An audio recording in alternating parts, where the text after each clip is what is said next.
Very good morning, everybody. We're extremely sorry for the delay because of the rain. Many programs were stuck, but doesn't matter. I know you all know the value of time. Still, we have got a wonderful person here from Kerala University, Dr. Lal. So we were waiting for him. And here you find the choir who have practiced for about 3-4 days for this particular function. Let's stand up and listen to their mellifluous voice.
So we may be thinking about so many things, but God always thinks of you. That's what the song of telling you.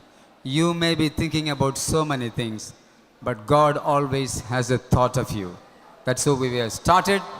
I am very happy to introduce today the great eminent personalities, Dr. Lal here, of course our Humanities and Science HOD, Dr. Vijimon, our physics department senior staff, Dr. Ramesh, and English department HOD, Vanaja ma'am, and Philo ma'am is here, who has been training everybody, and Divya ma'am is here as a trainer of this campus, and she also belongs to the Department of English. Welcome you all. This great day will be an enchanting day when we listen to Reverend Father Tom speaking from USA. So he is an MPhil degree holder. He is in America for about 30 years in America. So you will know his accent, how he speaks. Guys, silent. You know the value of a person being in America for 30 years. And he involves himself in teaching number of students and the persons from India who go there. He trains them, guide them properly for living better life. And that Reverend Father Tom is online. Hello Father, we are online and you can start your input thought on effective communication.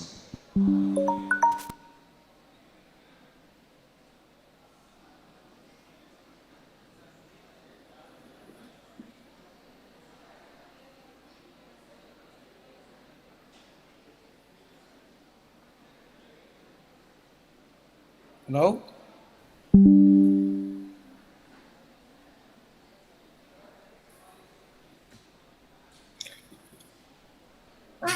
Good morning. Good. Are you able to hear me good? Okay, good. Are you able to see my screen? I wanted to make sure that you are able to see my PowerPoint. Hold on a minute. Okay. Are you able to see the slideshow? No?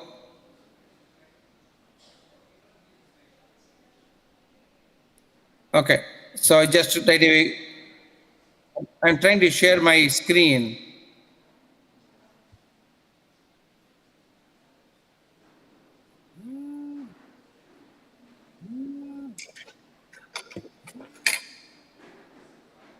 Yes, Amal. Are you able to hear me okay? Okay, even I'm able to, it's okay. Okay, once again, I can see you all. Good morning. Okay, good. I'm going to start. We're going to talk about effective communication.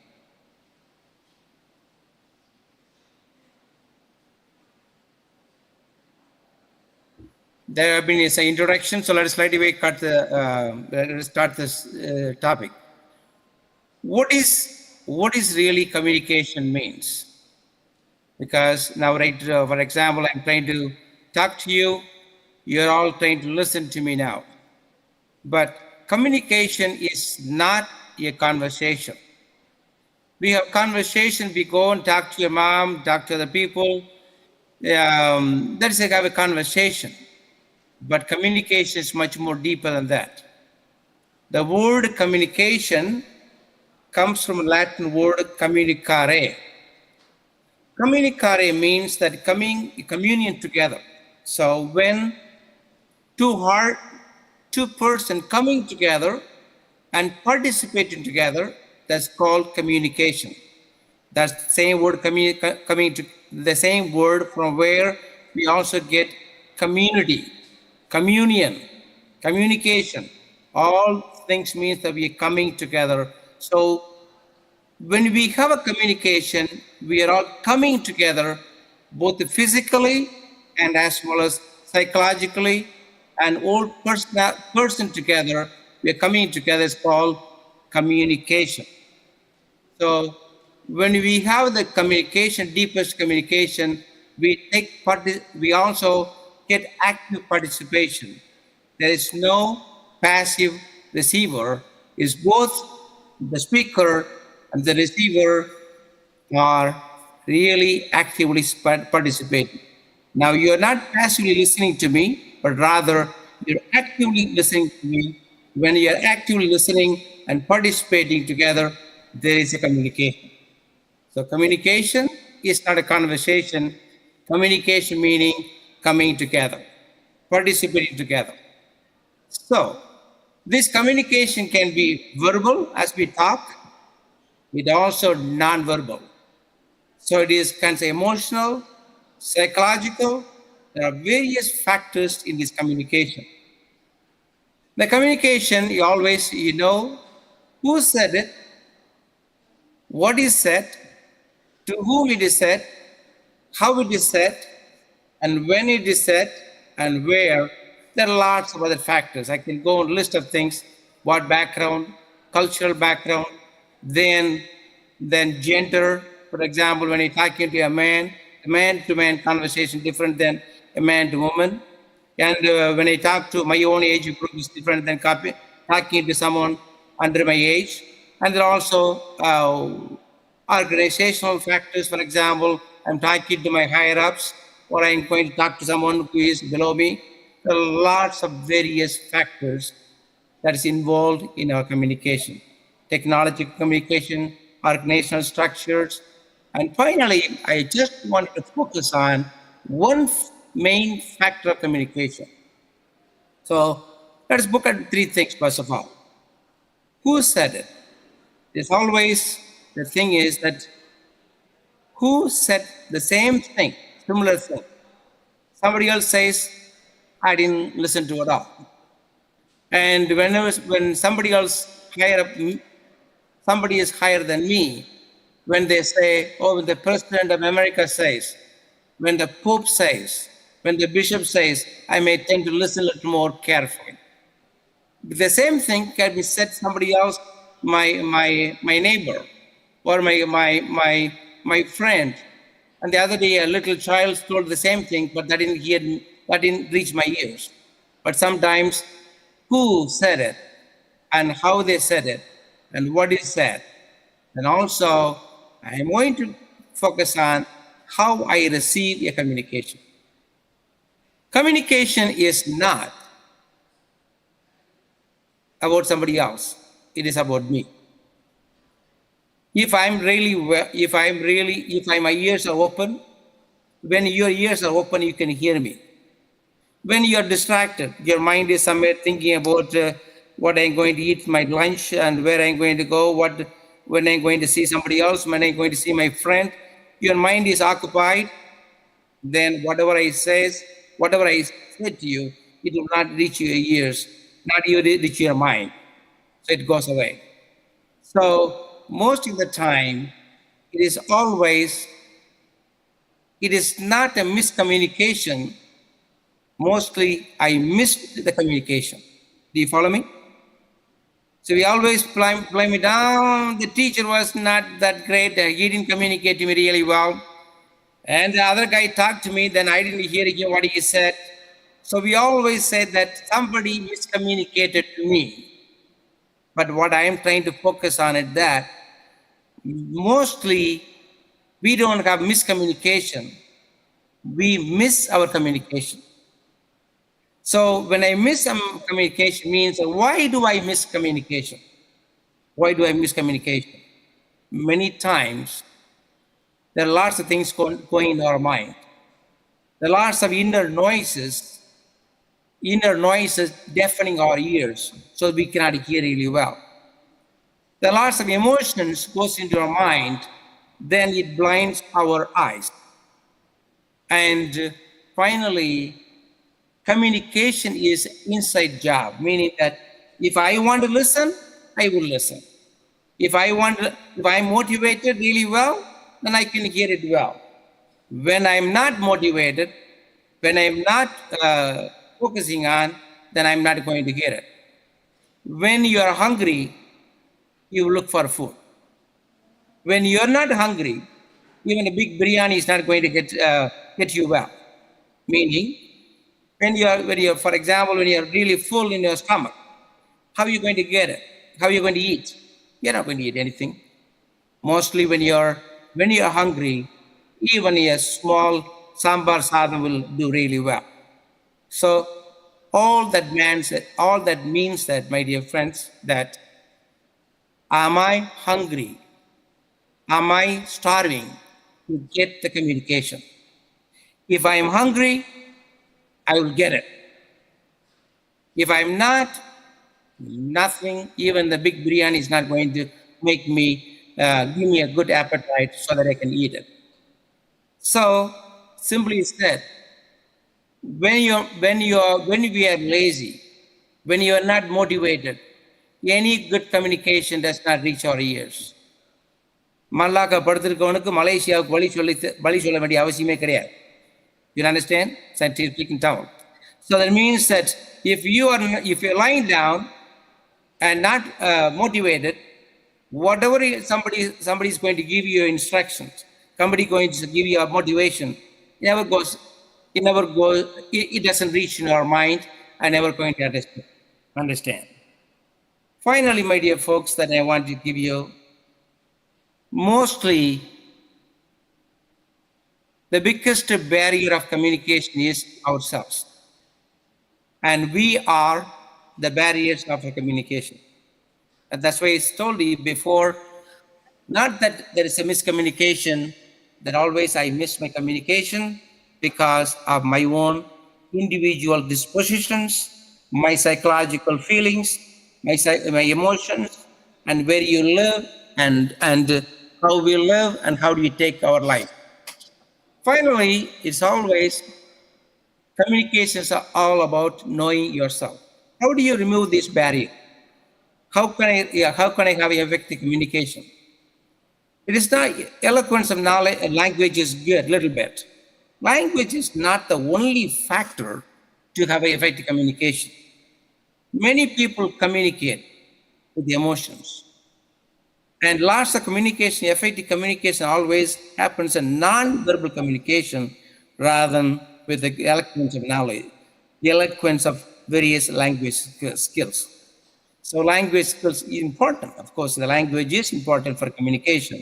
I'm not saying that it is underestimating it, but how do I receive the communication? Okay. Now, people are always interested in giving communication. Like I'm interested in teaching you and trying to tell you something. More than giving communication, receiving communication is an important part of communication. We all good preachers. We all want to talk to. Sometimes we love to hear ourselves talking. And some people are non-stop talkers, and even myself. So talking is not communication. Receiving is the communication. That's why I wanted to focus on that, how well I can receive communication. And you and I need to focus on what are those barriers of communication. Many information come to this world today. I mean, many information we get through the internet. Now, you know what? You live in the world of information. And you are really fortunate in the high-tech world, in a Google world and technology. All the information is available. Can I get it all? Can I get all of them in my brain, in my mind? No. The more you are able to, more you're calm, more you are yourself disposed yourself, then you can get those information in your mind. So that's why I said we need to ask the question, am I ready for communication? Do I know myself? You know, Socrates, one of the great philosophers, who said that, know thyself. So know thyself means know yourself. Do I know myself? Most of the time, I don't know. Most of the time, we don't know who we are. What are the emotions? What are the weaknesses? What are the strengths? And we all need to know what are my strengths and what are my weaknesses. And once we know ourselves really well, then we are able to remove the barriers of our emotional barriers, psychological barriers, and then we can get effective communication. The communication reach us. So anyway, anytime. Again, as I said, effective communication depends on how much you know yourself. And finally, I want to focus on the effective communication reaches us only through the heart we have. You know, people talk about art of communication. I always talk about the heart of communication, art or heart. So when I have a heart to understand, I will understand. So the the greatest art of communication always comes from my heart.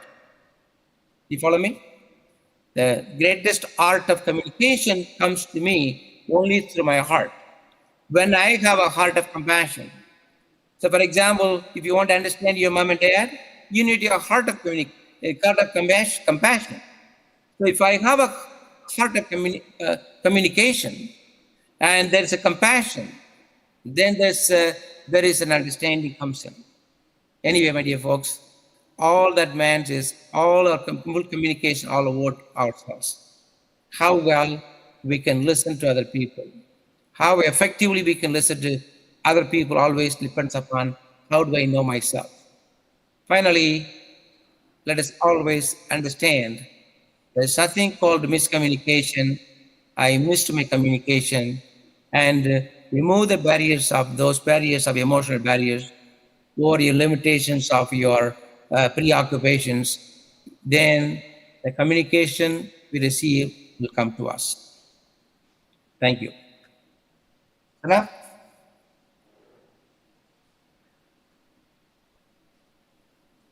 Any questions? Any question would you like to ask to sir with regarding to the communication he was talking about? No? Get back the video. We'll give you back Sorry. we'll give you back the feedback later because we are already prepared for the next session. Thank you so much. Okay, good. Wonderful. Take it.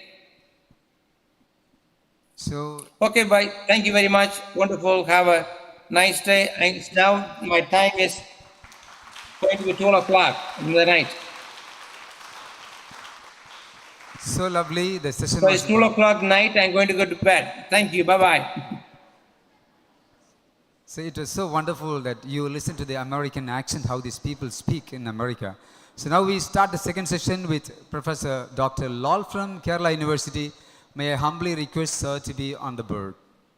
And with our senior staff, Dr. Ramesh, our English trainer, Philo ma'am, and the person who is going to introduce Divya Tanga, and Vijamon sir, our HODs. Please, sir.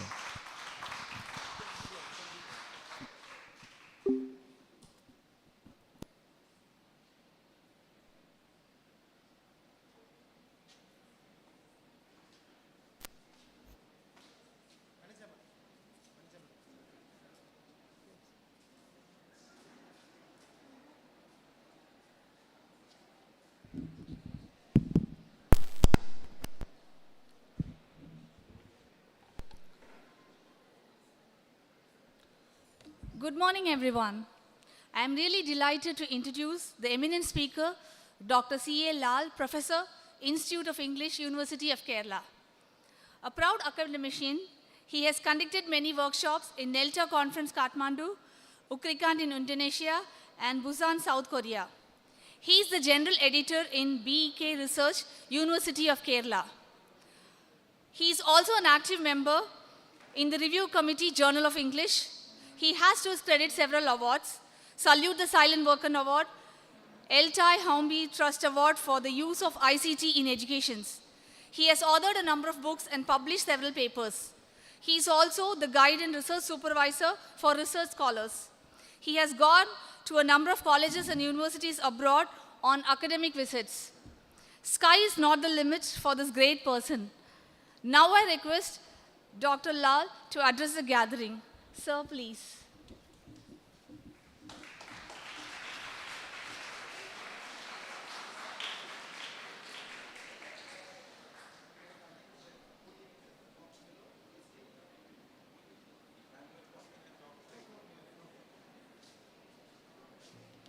Can you hear me?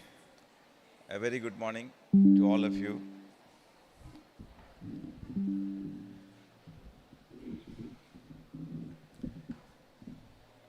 So again, good morning. I drove here today from my home in Trivandrum. So everybody can see me? Yeah, because there's quite a bright light in front, so I cannot actually see you very clearly. So, well, interestingly, I came here thinking it was my mistake. Dr. Amal had, yes?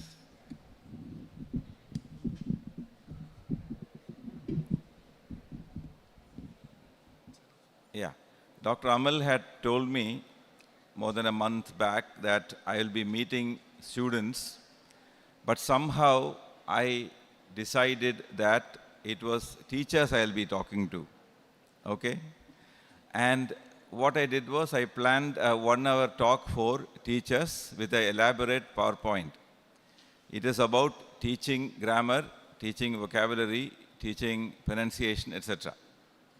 So when I came here, I see that 99.9% people on the stage are students, which is a very happy thing. I like talking to students much more than talking to teachers. So what I did was I decided not to use my PowerPoint, and I am going to talk to you a few things which I had not planned before, but which I plan now. Okay? Everybody understand me? Happy? You all had pongal in the morning? Yeah. Yeah. Well, I had doshas in the morning. Not, I like pongal though. Sure. What do you have for breakfast usually? Dosha, idli. Yeah. How many of you had pongal in the morning? Not many, because whenever I come down from Trivandrum to Tamil Nadu, I'll try to eat pongal, because that is something I like, which we don't get in Trivandrum, Kerala. Anyway, see, we are all BTech students. You are all BTech students. What do you study?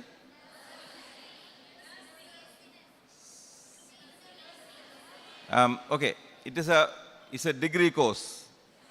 Okay, which year are you in? All of you are final year. Excellent. So it's like teaching what about the other side? You ladies?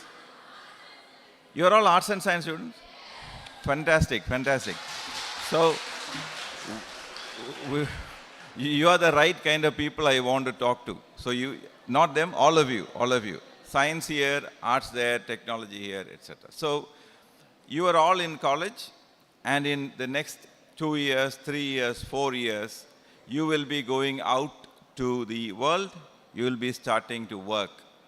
So, that is where this problem with communication comes in. So I am not going to talk about communication. I am going to talk a few things about learning English. You all know English? You understand what I am saying? That means you all understand English, means you know English very well. Okay. So how many of you think you have problems with grammar? Can you put your hands up? Do you have problem with English grammar? Can I see hands? So only one lady has a problem with grammar. Others are all pandits. அப்படியா? எல்லாருக்குமே இந்த grammar நல்லா தெரியுமா?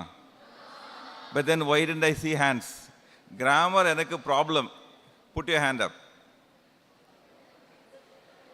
Yes. Oh, thank you. I'm going to convert you.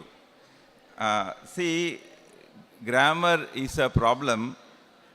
It depends on what you understand by the word grammar. Okay, the word grammar. What does the word grammar mean? In school, have you studied grammar?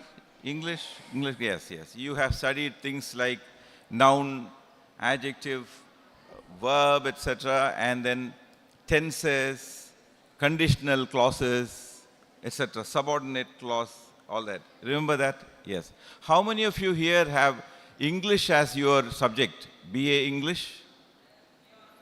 A few of you are there. That's also good.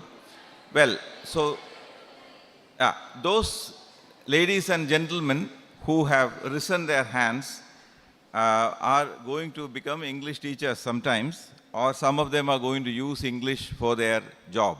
Okay.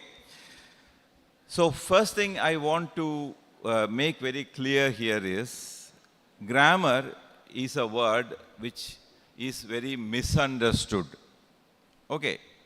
When for example, my mother tongue is Malayalam.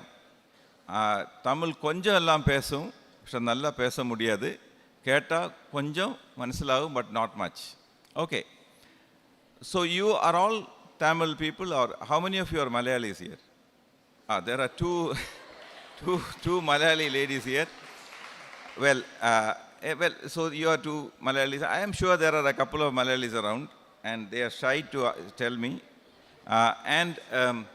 Whether it is Tamil or Malayalam, if I ask you, do you know Tamil grammar very well, what will you say? You don't know Tamil? You don't know Tamil grammar?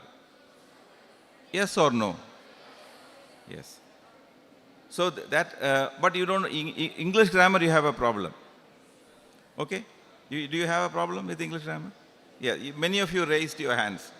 So the thing is, there are different kinds of grammar. Okay. So I am a teacher, I am a researcher also. So the grammar I need to study is different from the grammar you should know. Okay. So the things like, some people, after they complete their graduation, they go out and study small courses to improve their English. Okay. So when they do that, they will study a lot of grammar as well. Like how to transform a sentence from active to passive, for example. How to write an indirect sentence. How to change a sentence from simple to complex, etc. You are familiar with these things? Yeah. What I tell you is, you should not think of any of these. These are all meant for people who are specializing in English. A few ladies and gentlemen who said they are doing their UG in English have to worry about English grammar. We people, ordinary people, who are not going to be English specialists, don't have to think about English grammar at all. But then, the question I asked was, do you know Tamil grammar? And I did not really get a good answer, particularly because there's bright light in front, and I feel I'm in a studio, a film actor, Vijay. I think most of you would say that I don't know Tamil grammar. Or Malayalis, whenever I ask, they say I don't know the Malayalam grammar. Ungalku Malayalam grammar theriyuma? Theriyada theriyuma? The problem is, grammar என்பது என்ன? What is grammar? See, Tamil, you all speak Tamil very well. So beautiful. When you ask, you go to a shop and you ask for something. For example, you want to buy a 4 GB pen drive. In Tamil you ask, எனக்கு ஒரு 4 GB pen drive see whatever. Then கிடைக்குமா? Okay. And what will you get? He will give you a pen drive. Yeah. So you have made a sentence. எனக்கு 4 GB pen drive கிடைக்குமா, கொடுக்குமா, whatever. So if I go and say, I'll probably not get it because my Tamil is not right. So you said that sentence in Tamil. You have Tamil in your blood. You grew up learning Tamil or Malayalam, whatever. You learned, and it comes naturally for you. That means you are great scholars in Tamil grammar. If you did not know grammar, you wouldn't be able to speak Tamil or Malayalam at all. Okay. So we have to first understand that grammar is not the exercises in the grammar book. That's a different thing. You can learn it, you can do a lot of grammar exercises, you can write exams and pass them. That's a different domain. So studying that grammar will help you improve your memory, it will sharpen your brain, but that will not help your English. I don't know if you'll agree with me in that. Because when we want to study a language, we don't study its grammar as such. What? No, now let us leave that. You are all Tamil people, and I come and ask you, what Tamil book should I read to improve my Tamil? So suppose I know to read, I know all the Tamil letters, and I come and ask you, what book would you suggest for me to improve my Tamil? What book? What would you suggest? Any answers? What about the Malayalis here? It's the same question asked. No, I want to study Malayalam. I know a little bit. I can read. What book shall I read to improve my Malayalam? What will be your suggestion? Which book would you suggest me? I know only the alphabet, the letters I know, and a few words I know, and I want to improve. What book would you suggest?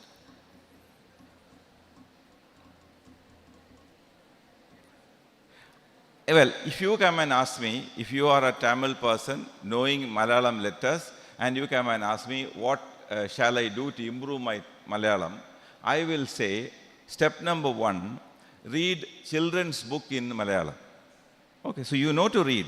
So you read children's book, very, very basic books with only big pictures and a few sentences. So I would say you go and read that, and you will, I read that, and then after that maybe little picture books, picture stories, etc.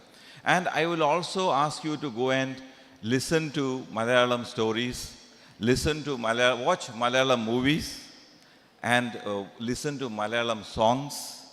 And I'll advise you that. You will also do that to me. But when somebody comes and asks you, what shall I do to improve my English? Often people say, you go and take a grammar book and do all the exercises. Don't you think it's a very silly thing to do? Yes or no? It is. Whether you agree with me or not, learning grammar is not the way to learn English. You all know English, so it's not a question of learning English, it's a question of improving our English. And it's also a question of being able to use our English for many, many purposes. Like you want to do a job, you attend a job interview, you get a job somewhere and you want to interact with people, you want to go abroad and then interact with somebody. Wherever you go in this world, English will help you, and you need to go on improving a lot. So the best way to learn grammar. So that's one thing about grammar that I want you to remember. Point number 1, grammar is not what you find in the grammar books. But what is grammar then? Grammar is hidden in the language. See, I am a living organism. That's why I'm standing and talking. So what helps me live? Oxygen helps me live. Where does this oxygen, I need oxygen in my brain. How do I get oxygen in my brain? What carries oxygen to my brain? My blood carries oxygen. So my heart is pumping, blood is running through my veins, arteries, from my tip of the toe and the top of the brain, blood is running. But am I aware of that? Do I feel this blood running? Can you feel your blood running all over your body? You cannot. You do not feel the blood flowing at all. Your heart is doing a lot. Heart is a very powerful pump. It is pumping blood. It's flowing all over body, but you don't feel it. So just like invisibly, without our knowing it, blood is running through our body, grammar is something that runs through the language and helps us use it. So don't believe that you can learn a language by learning its grammar. You know that you have not studied Tamil grammar from a grammar book, but you are excellent users of Tamil. That means you know considerable amount of Tamil grammar. So that is one point. When you go about with your studies, don't feel bad that you get low marks in a grammar test. But if you want to take a grammar test, if it is part of your syllabus, you need to work on that. It is very good. I know that even in the Union Public Service Commission exams, they have grammar, specific types of grammar questions that you have to prepare and write. But the point I want to make is that grammar is very different from the grammar that will help you to communicate with people in your life. So that is, this is a problem with how you describe the word grammar. Point number one. Point number two, people often ask me, ask teachers, English teachers, how do I improve my vocabulary? So what is vocabulary? What is vocabulary? Vocabulary is the words. The number of words that we know is called the vocabulary. So English vocabulary is the number of English words that you know. So very often we feel that can I have some water, please? Slowly, yeah. So if somebody, people often ask, I need. Yes, thank you. I hope I won't pour it into my shirt.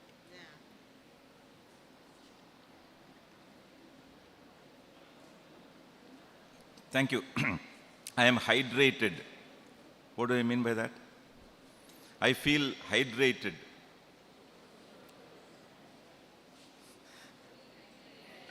What do you mean by hydrate? Yeah, if you say that I hydrated my plants, normally people don't say that. But if you say that, what would you mean? I gave my plants some water. So hydrate is give water. Dehydrate is to remove water. So I was a bit dehydrated and now I feel hydrated. So hydration, dehydration, hydrogen, all this is related to vocabulary. Vocabulary or words is an amazing area of interest. Yesterday I was talking to my students in the University of Kerala that I like having fun with words, and that is something that gives me a lot of happiness. So when I see a word, I tend to play with that word. I see how that word came to me and how it is pronounced and what are the related words, etc. That is something I'll go on doing for a long time now. So I've lived in this world for about 6 decades almost, and I plan to live for another 6 decades, so until I am 120, and I'm going to have a lot of fun with words. So as I was coming today, driving here, I was thinking of the word produce. And I was thinking how an American would pronounce it. We had an American scholar speaking to us. How is the word produce pronounced by Americans? Have you noticed it?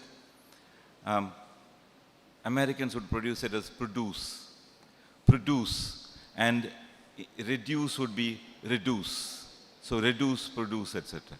So I was just telling you, actually I want to come to pronunciation a while later. So we are here at vocabulary. We talked about grammar a bit.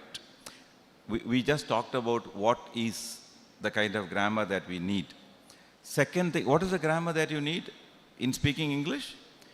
You should be able to produce reasonably correct sentences and slightly complex sentences as well.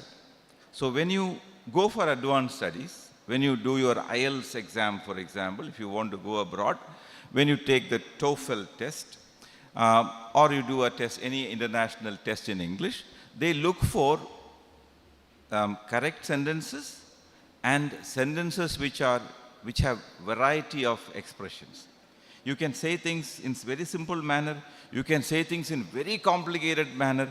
You can also say things in varied fashion. You can say the same thing. So, when you write something, when you write one idea in a sentence, the second sentence, when you write, maybe you will use a different kind of structure so that what you have written reads better. Okay. So in that, the point is very simple. Your knowledge of the language, as it advances, you will be able to produce more and more complex sentences. Complex is not the grammar complex compound. No, I was talking about complex in the sense that sentences which has dense meaning. Okay. So the language is used to express our ideas. Okay. So when our ideas are simple, the language we use also is simple. When our ideas become complex, the language also has to be complex. So that is one point, particularly now, when you are in the degree level, if you are studying your subject in English, you will need to use complex sentences, complex structures to convey complex ideas. So our need is to progressively improve our English knowledge so that we are able to use language better. So that is where I am keeping the grammar. Grammar is point one. Grammar is different from the grammar book. Grammar is different from the grammar tests and textbooks. We are interested in knowing how to put the words together and use it in speaking and writing. So let it be there. Secondly, vocabulary. Vocabulary means the words. So we already talked about putting words together. So that you need to know that you need to have a good knowledge of words. There are two things in this. One, you can speak excellently with limited knowledge of words.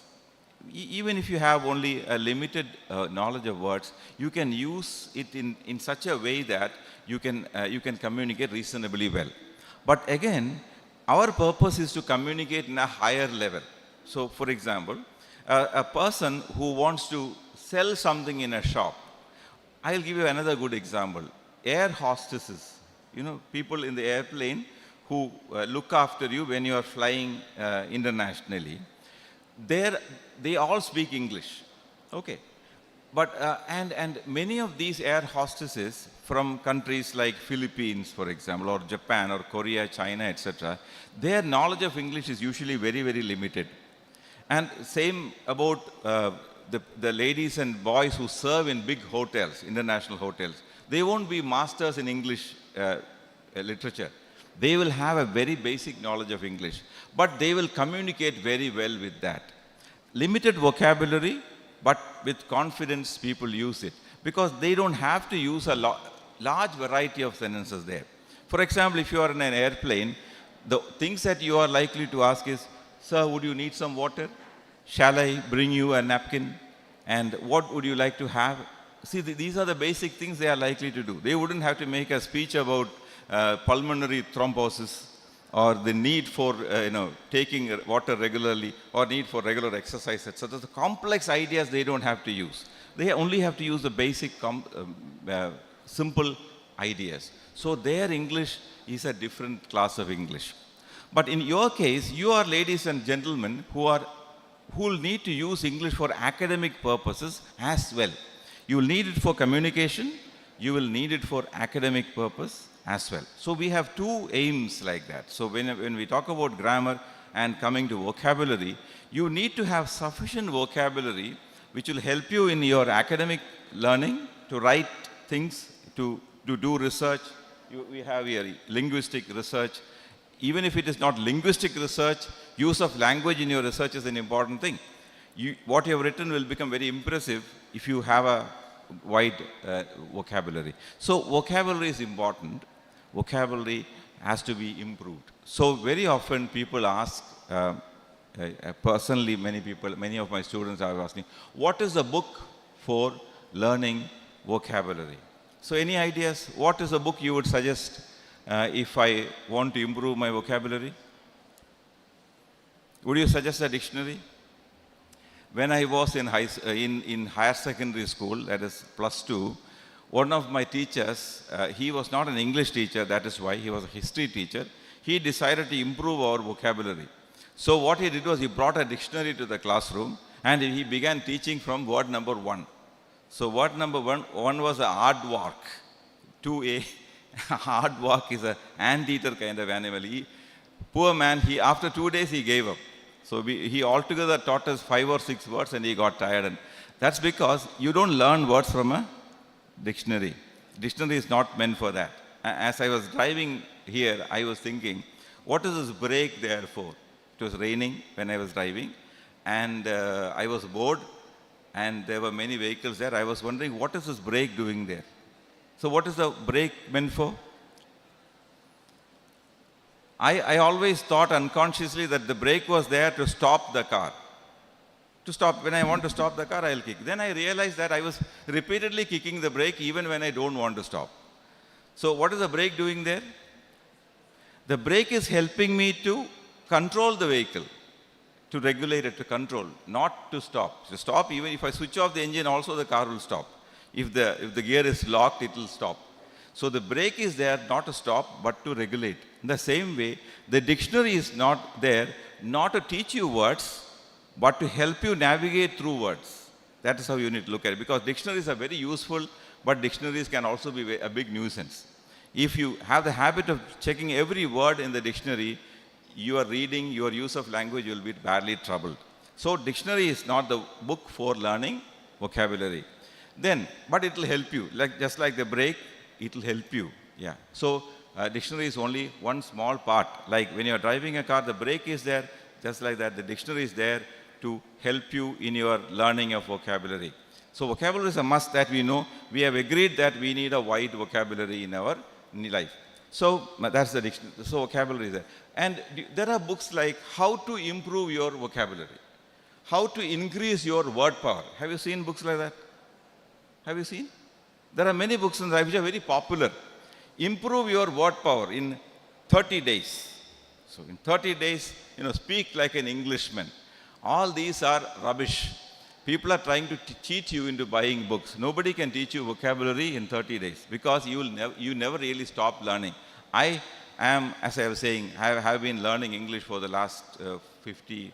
How long have I been learning? Since I was in school. So it must be more than 50 years. Still, I haven't finished learning my vocabulary. I'll go on learning new words because new words keep coming. So we can never stop.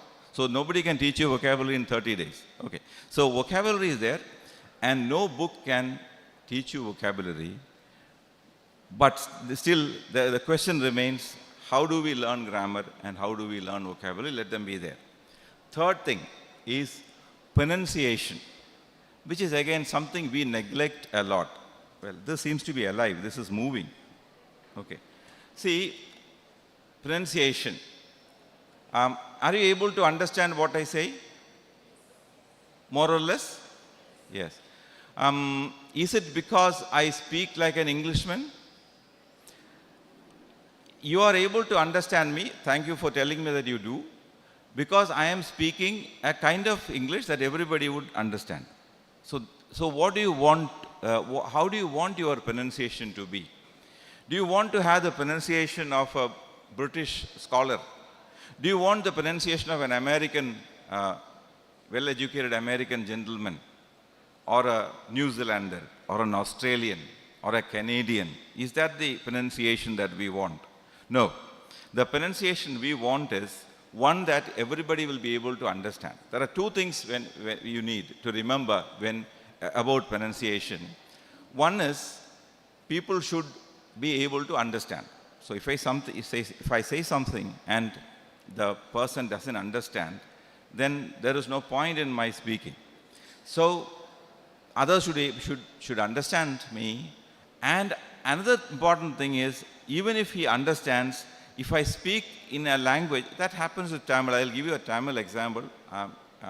Not specific example, but people speak different language in the village.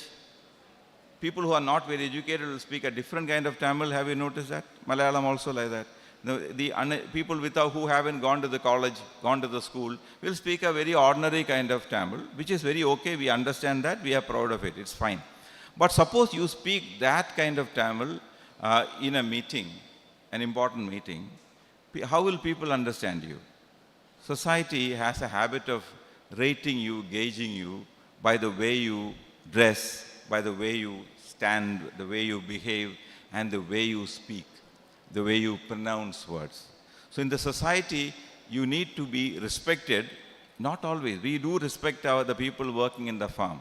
We do respect the people who work in the mills and all that. Fine. Their language is okay in that context. There they are respected.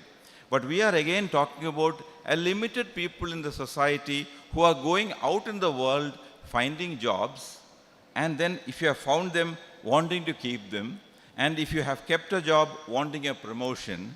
then your language has to be respectable. That is where the problem is. Society has different ways in which they look at respectability.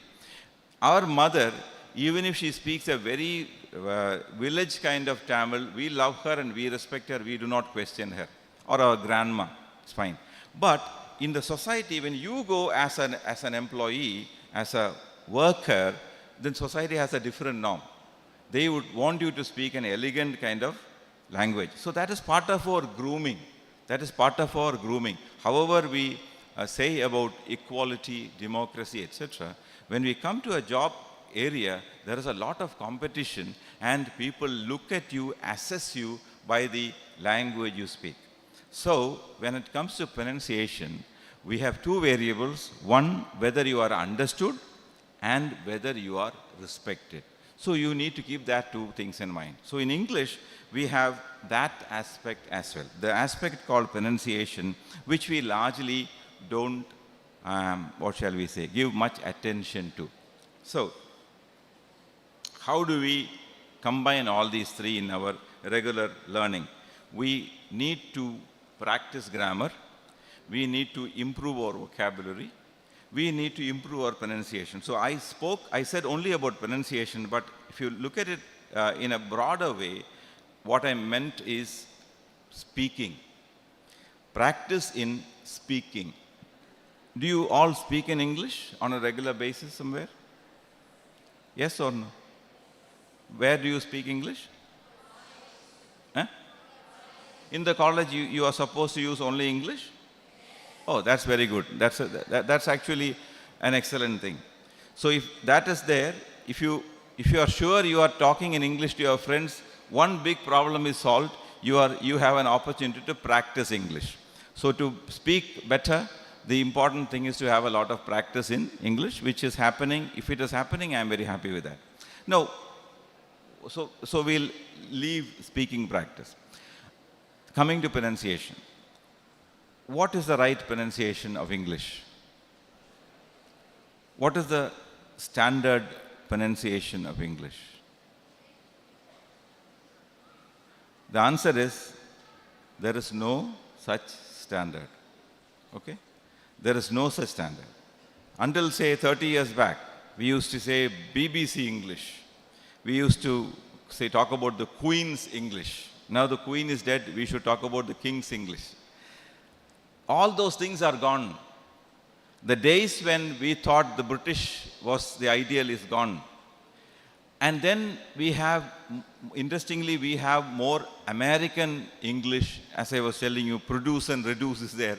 And American English is coming in the movies, in the YouTube videos you might watch on a subject of interest to you, or a comedy show. You have a lot of American English coming in. So is it the American kind of English that we should be speaking? Or is there an English called Indian English? So there are people who say that there is a thing called Indian English. And in the 80s and 90s, there was an attempt to create an English called Indian English. It was called General Indian English. And people would say that I speak Indian English and I am proud of it. That's fine. The fact is, today, we are not only Indians. We are not only Tamilians, we are not only Keralites, we are not only Indians, we are part of a big community. But the educated people in this world, not all of us out there, the educated people in this world are part of a large global community. You will be interacting with the global community for education and for job in the years to come. Therefore, your English is going to be neither Indian, nor British, nor Canadian, nor American. It is going to be international English.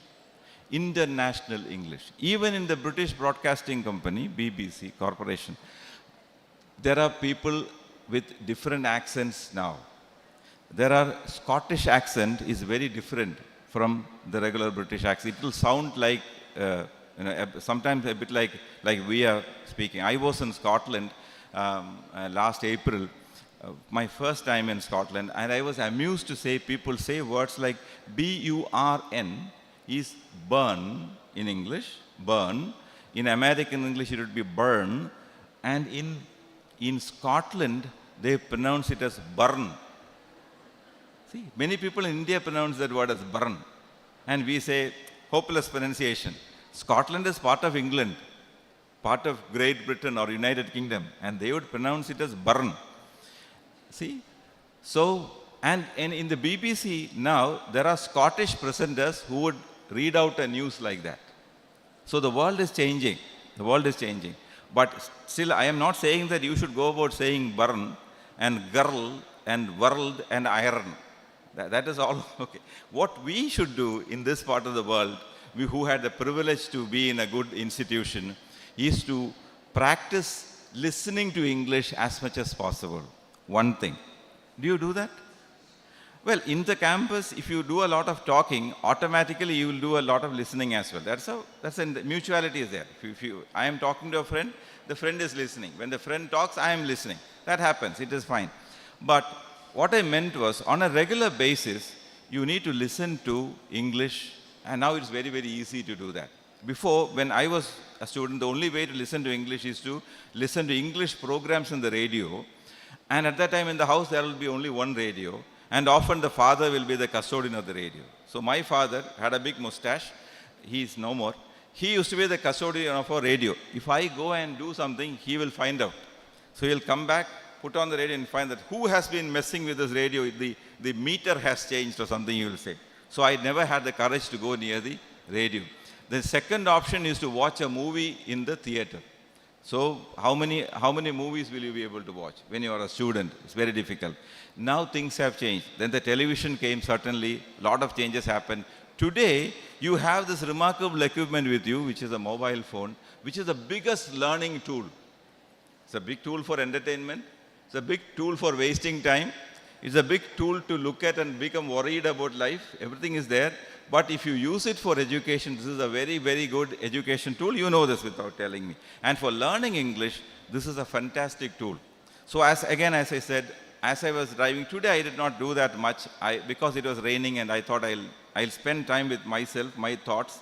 Usually when I drive, I will be listening to some story. Recently I have been listening to P.G. Wodehouse. Have you heard of P.G. Wodehouse? P.G. Wodehouse. Wodehouse. That's an English writer named P.G. Wodehouse who passed away long back. His stories are very funny, humorous stories. So it's light to listen to. So the last several days, whenever I drive to the university or drive to somewhere, I have been listening to that. I do that for relaxation.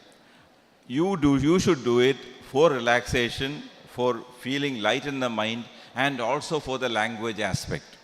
If you listen to English stories, it is fun, you feel like listening, and it kind of gives you, unconsciously, it gives you a lot of language. Pronunciation will automatically come into your brain. When you listen more, the more the exact sounds you will get. Then again, there is no such thing as exact sound, but you can have an intelligible kind of pronunciation which you pick up from all over and then you develop. A good example is that you all speak you are from different parts. In different parts of Tamil Nadu, people speak different kinds of Tamil. Do you agree with me?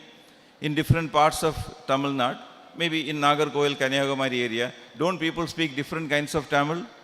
They do. But when you come to the college and you want to make a speech, you will be speaking a Tamil which is a kind of mixture of all these things, plus the right kind of things. So, like in the college when I was doing my degree, I had a Tamil friend. His name is Mahadevan. He's still my friend. And once I told him, Ava irandu ponadu. So somebody died. So then he looked at me scornfully and said, I wouldn't say irandu ponadu, I would say sittu ponadu. See? So knowing what word to use in the context is very, very important. So suppose it's about a very important person, I said, Ava sattu ponadu, I don't know if it will be proper. You should use a bigger word. So using the right word is very, very important. What word to use where? All these things, Tamil we know because we have been listening to it for a long time. English, we seriously have a problem with that. Even though we are good users of English, you have to use English constantly to use the appropriate word. That is where the vocabulary aspect comes in. The appropriate, what word should I use here? It's a very, very important thing. So that comes only through using, only through experience. So if you are already speaking English quite enough, you need to listen to a lot of English as well, good models of English, so that your English will improve. It's an unconscious process. That is what I was trying to tell you about grammar also in the beginning. Many teachers believe, many people believe, many trainers believe you can improve your English by teaching you a lot of grammar. You teach grammar, you will never stop teaching grammar, because we will never be able to learn grammar properly, because grammar is a different thing. It is not essentially the use part of language. Using a language is different from studying the grammar of it. Studying the grammar is good for your brain, but listening to language is good for your communication. Okay, so that's the point I'm trying to make. So, how do we improve our pronunciation? How do we improve our vocabulary? How do we know what is the right word to use, where and when? This comes only through listening to things in various contexts. So what do we listen? In my university, we started first 4-year UG program. That is, we have first year students now. We have about 300 students. So it is my job to take care of all of them. As the academic coordinator, I am taking care of all of them. They have different majors. There are 16 majors, and they are from all these 16 majors. So what I have done now is, I have told them, your English, they have English to study. 2 English courses they will be studying in the first 2 semesters. Part of the first English course, I want each of you to record 20 audios in your phone. 20 audios, 20 recordings, minimum 20 recordings of 3 to 5 minute duration. So what I have told them to, this is an idea called the audio log kind of thing. You know, you have, some people tell you to write diary. Do you keep a diary? Do you have the habit of keeping a diary? Some of you have, some of you have. It's very difficult to keep a diary, because our teachers sometimes tell us, keep a diary and write something every day. You write for first day, you write 1 page. Second day, you write half a page. Third day, you don't write anything. Fourth day, oh, I did not write yesterday. You will write with difficulty 2 lines and it will stop. I have many diaries at home with only 4 pages filled. So you will also have the same experience. So it's difficult. I know it's difficult. But I would say you do it differently. You can use a diary or a notebook. Okay, diary or a notebook. You don't have to write every day. You don't have to write a long account. So you take, if you maybe weekly, at least 3 or 4 times, you take that notebook, write the date on it. So today, I'm 25/10/2024. Write 4 or 5 sentences about what you experienced that day. Nobody is going to see your diary. Nobody is going to see it. It's your property. So keep it and write. Once in a while, do this. Write 3 or 4 sentences, maybe 5 sentences about something that you think is important. Over 30 days, 60 days, you will find that your writing skills are improving very much. This is something you can silently do. In the same way, this is a log you are keeping, a diary you are keeping. You can also keep an audio log. This is, nobody will tell you. You don't have to tell anybody you are doing it. This is for improvement. But my students, I have made it part of their continuous evaluation that they should produce 20 videos and put them in a folder and share with the teachers. So because they are very lazy, I sometimes wonder what is my students, like you guys, have to do every day. They seem to be very busy. So most of the time they are sitting very quietly, and in the park they will be sitting, in the canteen they will be sitting. So probably they are all big philosophers. They are thinking a lot, but they don't have much to do except the class. But they don't seem to be doing it. So if I ask them to create a folder, they won't. So you are all excellent students. I'm talking about my students. Don't feel bad. So what I did is I made folders for all of them. I made folders for all of them, put them in a Google Drive and shared it. So you have a folder there. Open that folder and put your recording in it. So that's a effort, minimum effort. It's working. I'm very happy to say most of the students are doing it. Now, many of them have done at least 12, 13 videos. not videos, audio. So what it do is, in the phone, you have a audio recorder. Do you have audio recorders? If you haven't explored, it's there, audio. If you don't have, you can download an audio recorder. Like Dolby is a very useful audio app. You download it and you record it. You turn it on and speak to it in English. And don't let your family see you doing it. So if your family is listening, your mother is listening and you are speaking English in the room, she will take you to the doctor and say that my daughter is talking to herself. So or either you tell your mother in advance, I may be doing this, don't ignore me, or secretly go and sit somewhere and turn on this audio and speak to your phone. It's very convenient because this phone is not going to tell you are wrong. The phone is not going to ask you, are you mad? Nothing will happen. You can trust your phone. And only you are going to listen to it. So speak in English to your phone every day for a minute and keep it in a folder. You will see that in after 3 or 4 months, you go back and listen to your first folder, you have already improved a lot in your English. So to improve your speech, you don't actually need a friend to speak to. You can do it at home using your phone.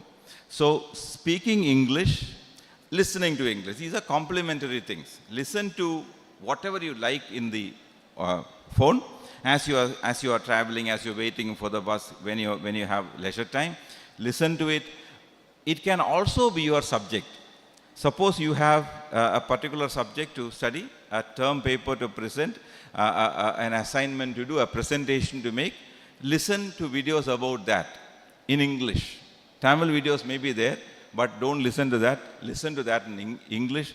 That will also give you a lot of listening practice.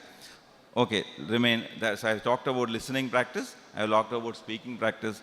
The next important thing is, the final thing is combining all these things, learning grammar effectively, getting more vocabulary, and improving your pronunciation. What you need to do is to read a lot. So, people always tell you, people have always told you to read. Haven't your teachers always told you? My teachers have told me that you should read a lot. I remember one teacher who told me I should read Mahatma Gandhi's My Experiments with Truth. Another teacher told me that I should read the autobiography of Ambedkar. And another teacher told me to read Discovery of India by Nehru. These are 3 books that I never read because I know that my teacher never read it. I tried reading. I took Nehru's Discovery of India and tried to read it and found it very boring.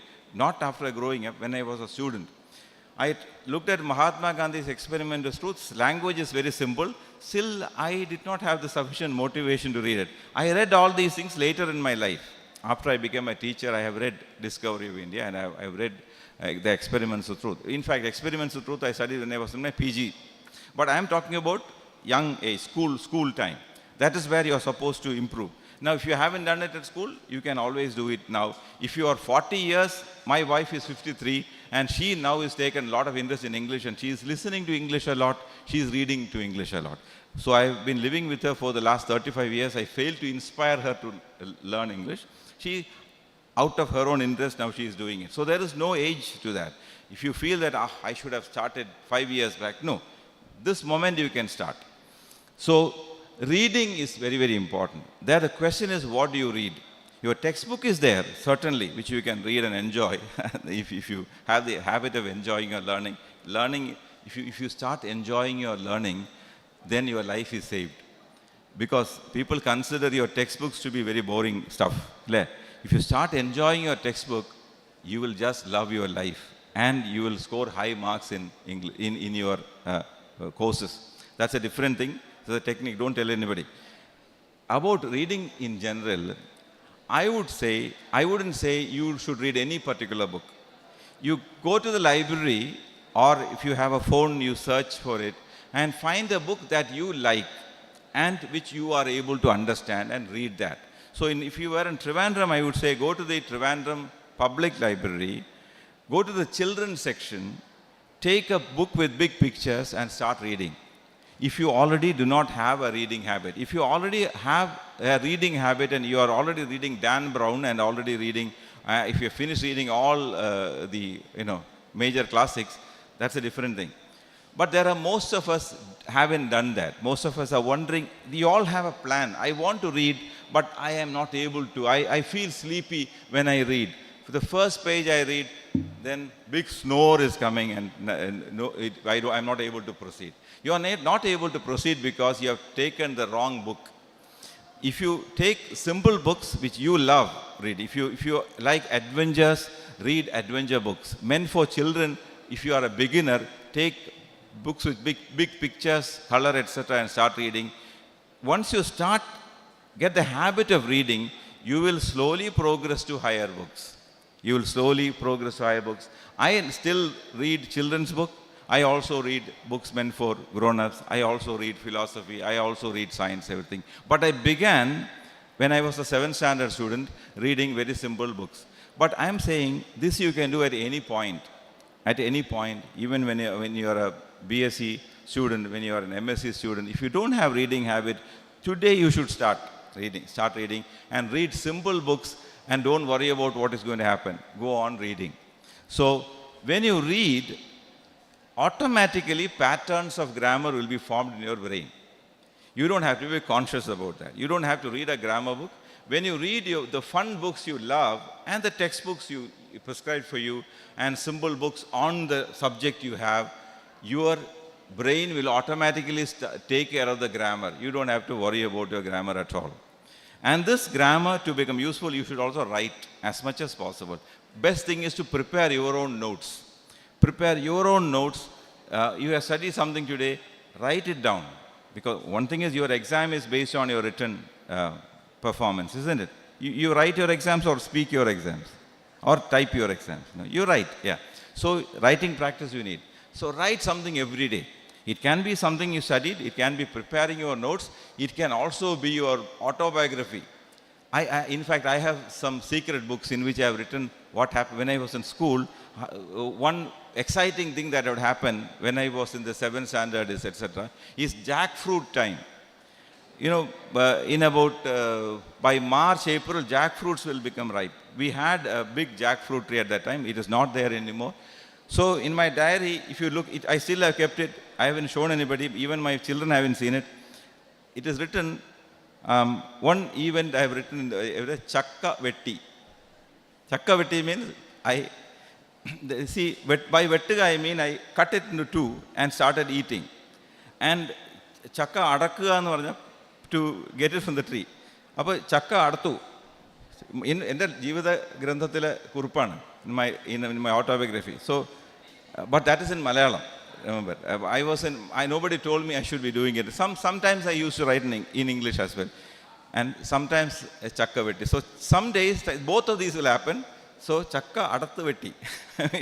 Recently when I was going through my diary, I found it very amusing. I wouldn't write every day, but once in a while. This is all fun. So that is all when you were small children. Now you may be writing about more serious things. How you felt offended when your teacher scolded you.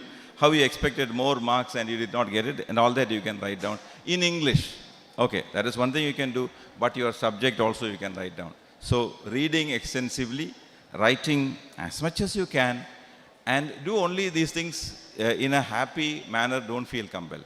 And listen to as much as possible, and also speak with your friends, and if you don't have an opportunity, keep an audio log, record something.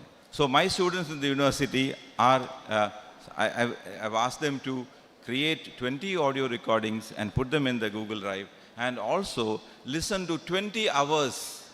And I've given them a template, write this. So I listened to this particular program. It was for this many minutes, and this is the URL.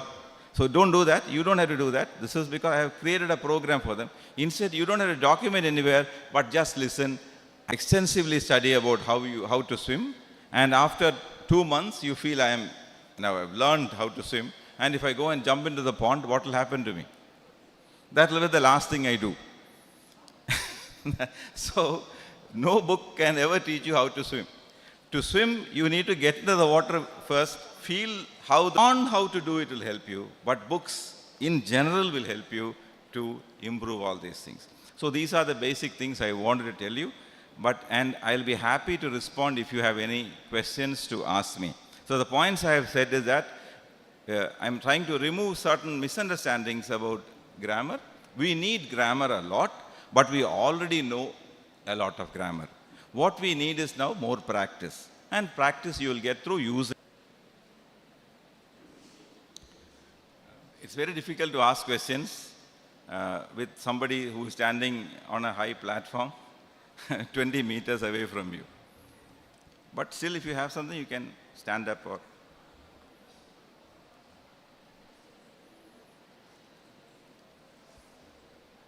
Any comments, any remark saying what you have said is absolute nonsense, that is not how it is, you can do that. And you can say that, what you said has given me an idea and anything. Okay then, ma'am, may I conclude? Yes. So thank you very much. Thank you for listening.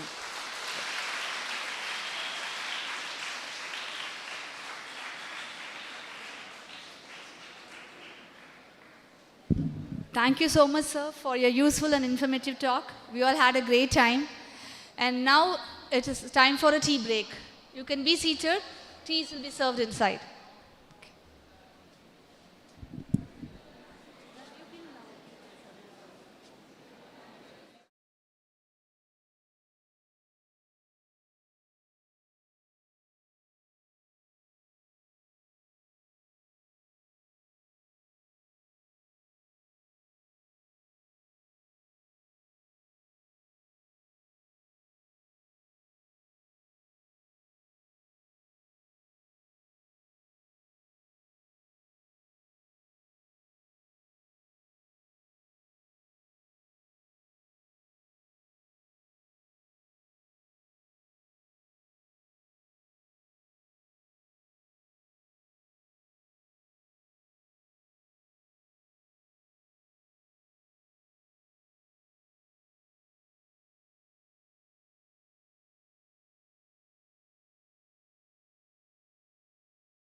interact wisely, try to speak in English.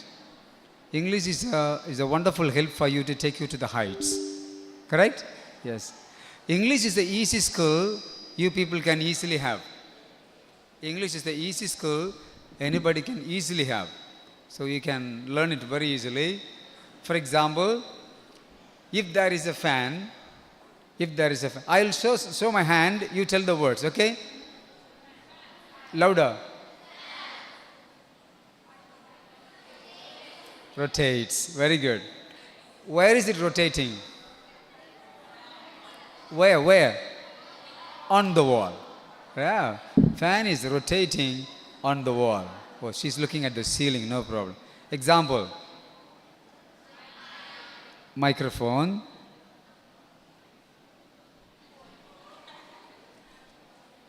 Oh, okay. Microphone is, okay? In my hand. On my hand, in my hand. This is on my hand. This is in my hand. Very easy. I think they should do with the laptop. You all guide the students? One of you. So here you see is a great scholar. Have you heard about VIT? Vellore Institute of Technology. Yes. One of the reputed colleges in India where he worked as a language trainer. So his specialization is English language teaching. So English teaching is not that easy. English teaching is really difficult. You need to prepare a lot. And this gentleman spends lots of time every day preparing English stuff, English words, new vocabulary, different kinds of sentence structure for the presentation of the students. Such a hardworking gentleman, Dr. Pranesh Kumar. Say everybody together, Dr. Pranesh Kumar. You should remember him. Last year, he published a book called Kanyakumari District, the history of Kanyakumari District. A wonderful book. I think he doesn't have a copy of it today. So, I had the pride to release his book. To receive his book. So that was a wonderful gift I had. So in his being as a HOD, in Alfonso College, so I was there meeting and talking different number of people, students especially, to enlighten them. So what kind of person he is? He invites people who are really necessary for the students. So here he is invited, who worked in VIT, Vellore Institute of Technology. He is here with his intellectual charm. Okay, shall we welcome him? We welcome you, sir. Please say that. Is there anything I should play for you? You walk and talk or? Yeah, no, I'll start from here. Start, then you can listen. Is there anything to play down? No, they got it.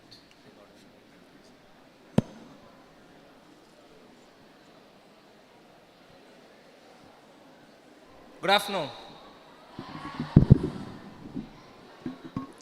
So, you're happy and comfortable? Okay, so happiness and all other good things are contagious. So please do share it with me. For me, I'll get a full-fledged of energy and I'll also gain confidence only when I see these seats being filled. So to help me, some people who are out there or towards the last rows, maybe you can occupy these 3 rows and fill it up.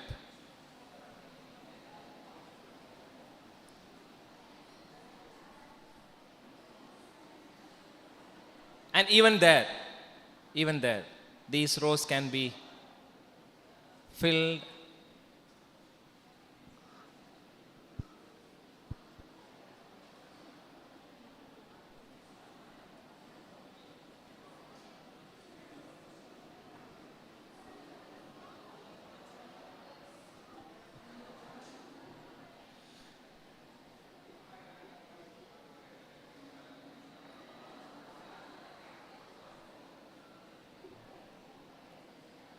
Last two rows.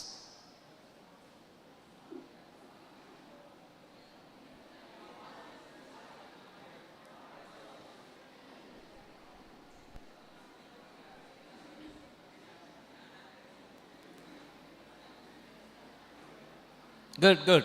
Yeah, make it fast.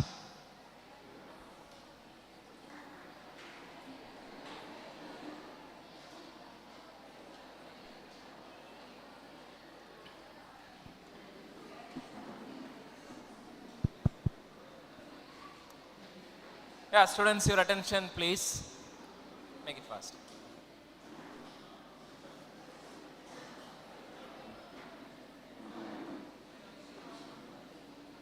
How many of you want to be successful in your life?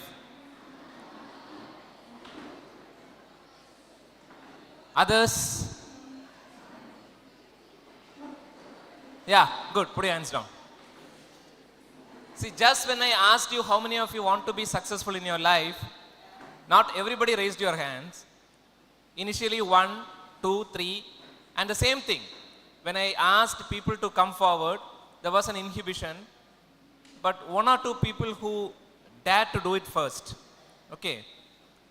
And it's by raising your hands or by getting up and then walking towards the front row, people who attempted to do it first, they are going to be successful in their life. I am not telling this. There is a book called 7 Habits of Highly Effective People, written by Stephen Covey, a book which I read some 3-4 years back. So there are 7 qualities, of which the first quality is being proactive. Being proactive in the sense, somebody is telling something and you react, immediately you do that. How many of you, and sometimes you ask, how many of you want to be successful in your life, and people are looking at others. Is she raising her hand? So I will also.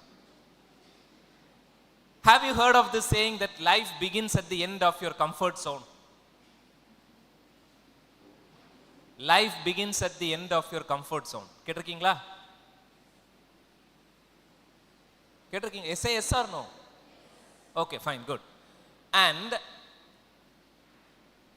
if you keep on doing what you have done, you will get only what you have got. If you keep on doing what you have done, you will get only what you have got.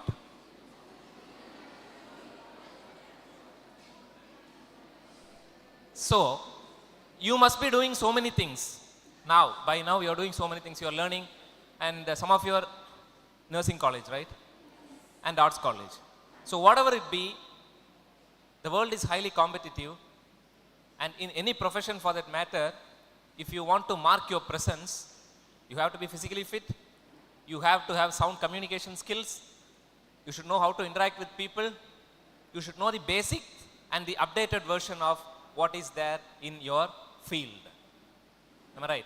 So with that context in mind, I am asking you, if you keep on doing what you have done, you will get only what you have got.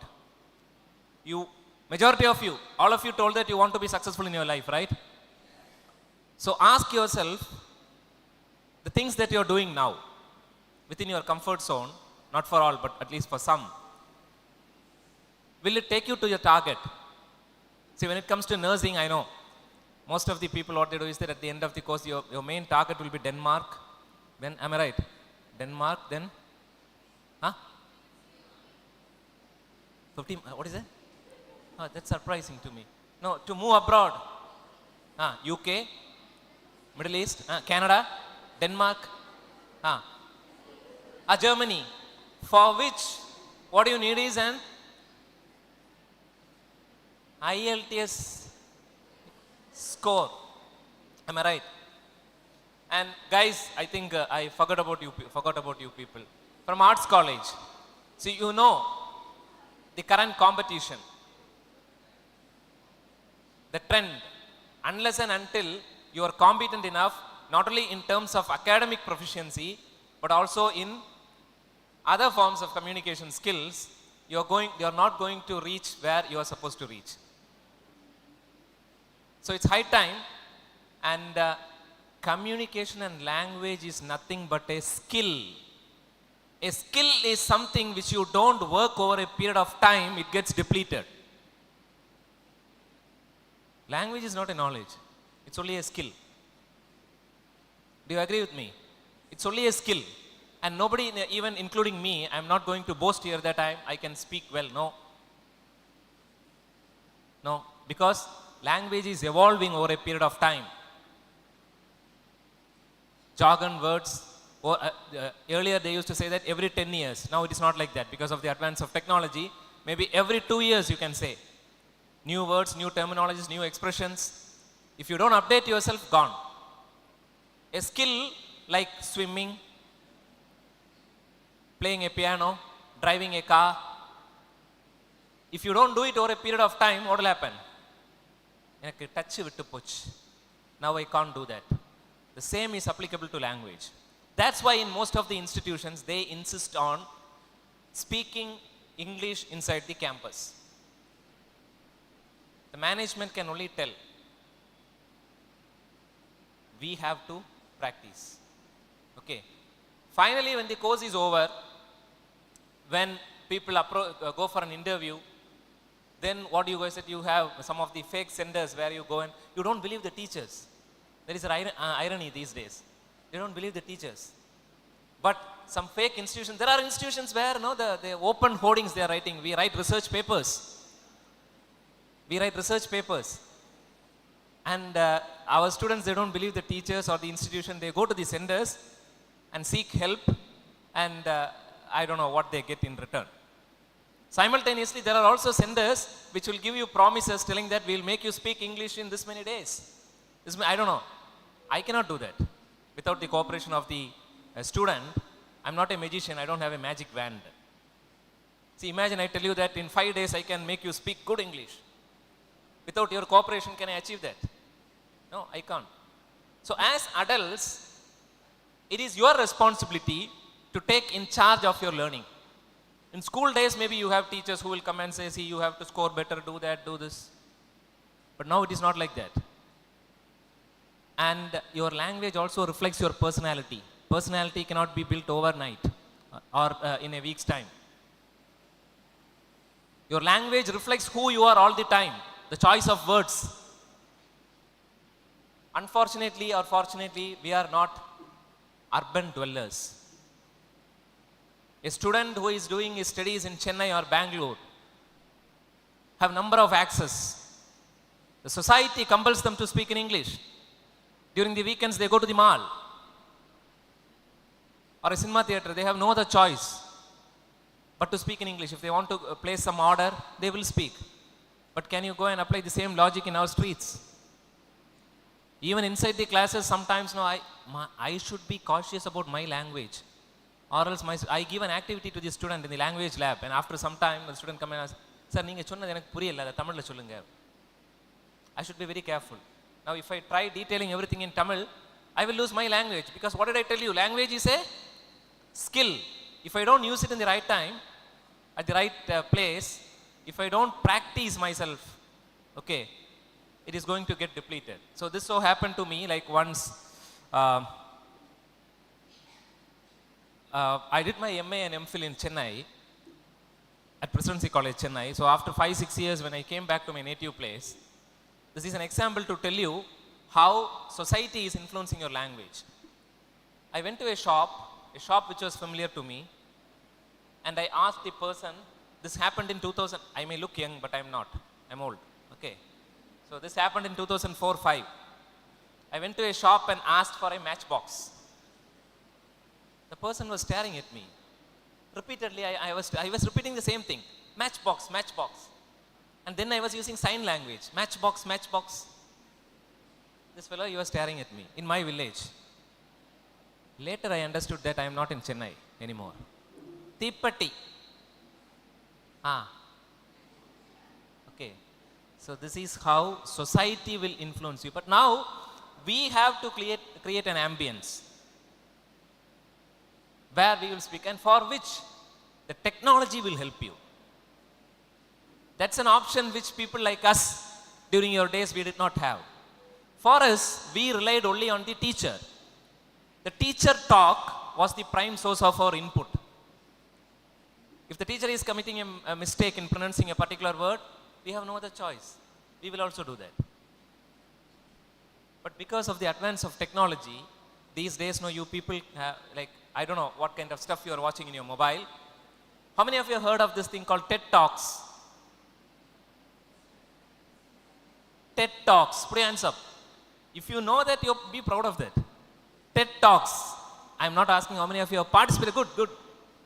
Good number of people we have. Okay. Others note it down. TEDTALKS. TED Talks. How many of you listen to English music? Beautiful. Put your hands down.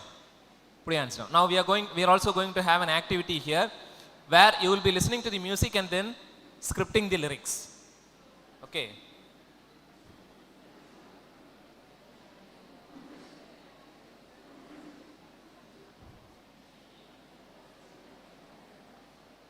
Yeah. Now, can you move that slides?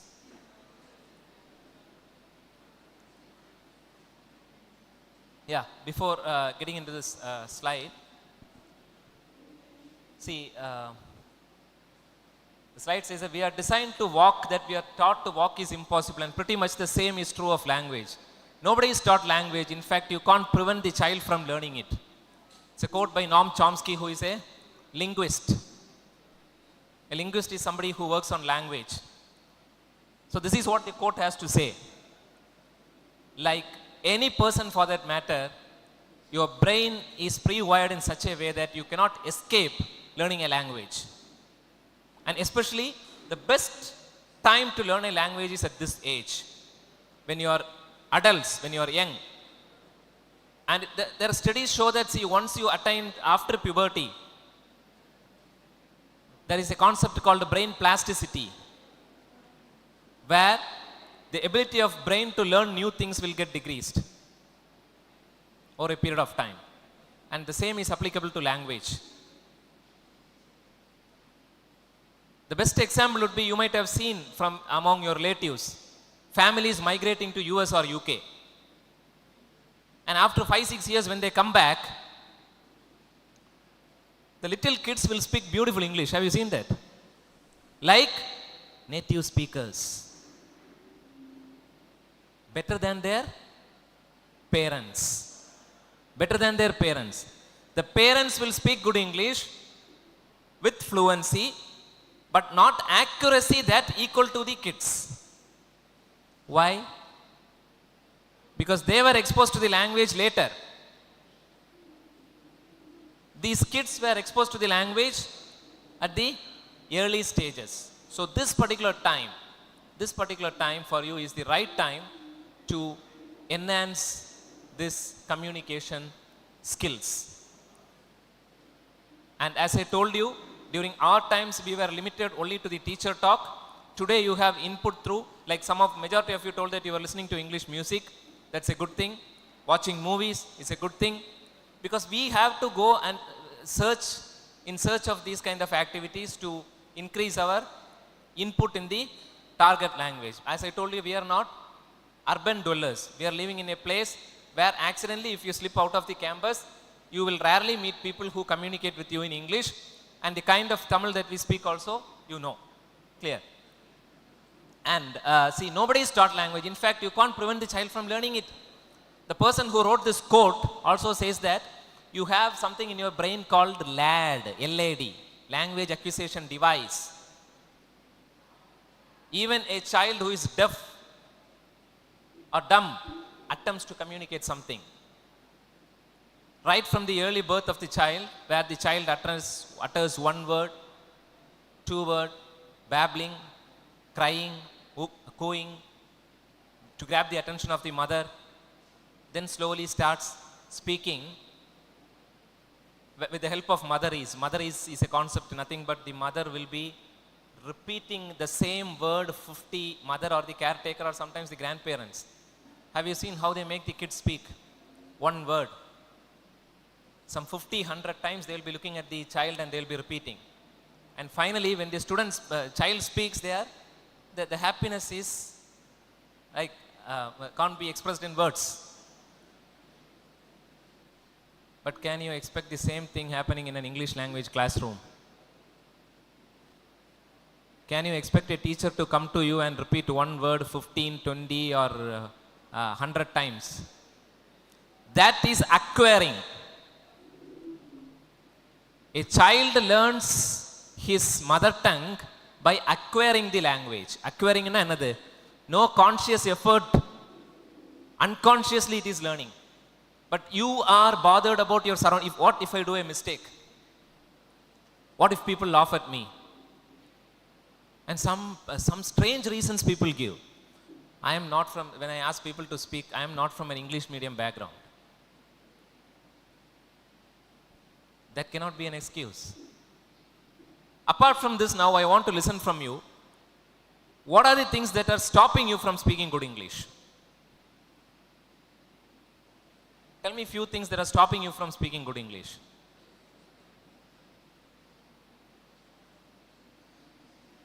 Inhibition. இப்ப நான் சொன்ன அதுல ஏதாவது தப்பு இருக்குமோ sir? What is that? You try to tell something.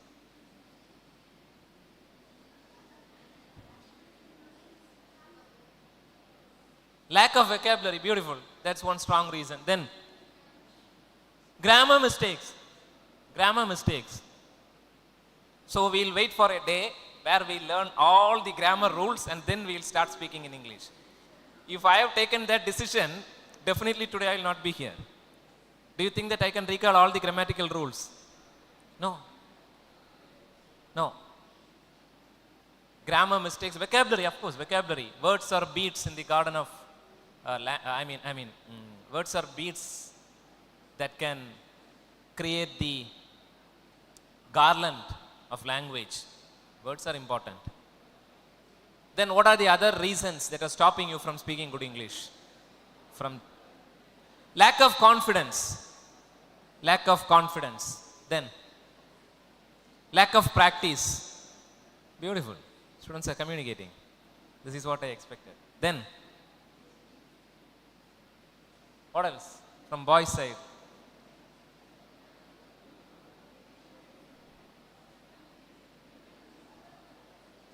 Fear. Fear. Fear. Fear of committing mistakes. Fear of being insulted in front of students. What else?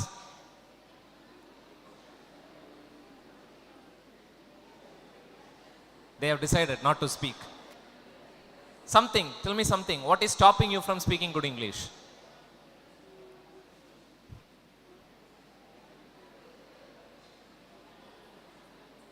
Difficulty in constructing sentences.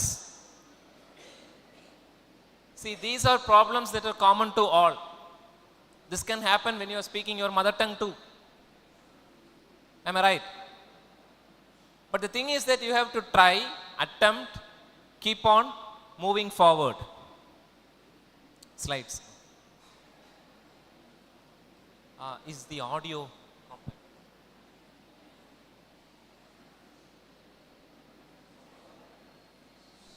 Play it, play it.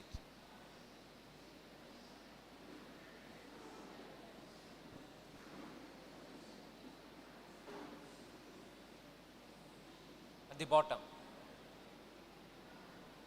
No issues.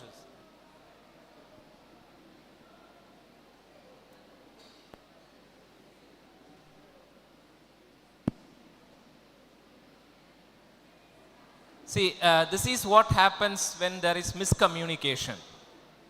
I don't know how many of you will enjoy this joke.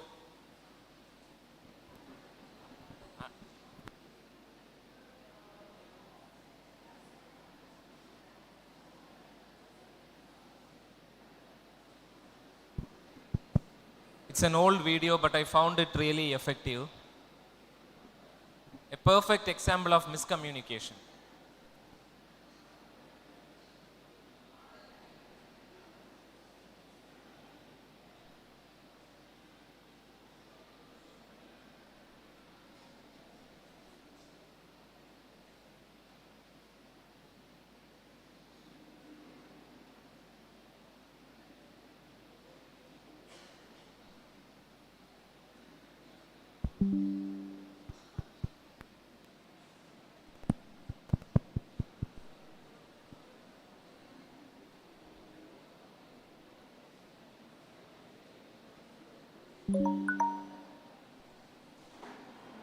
Okay, before they get it right, I'll ask you something.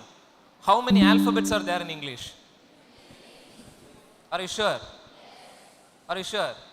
26, right? Any different answer? My question is, how many alphabets are there in English?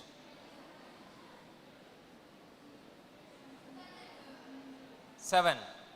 How many alphabets are there in English? Ma'am has something to say. 1. She is right. The answer is 1.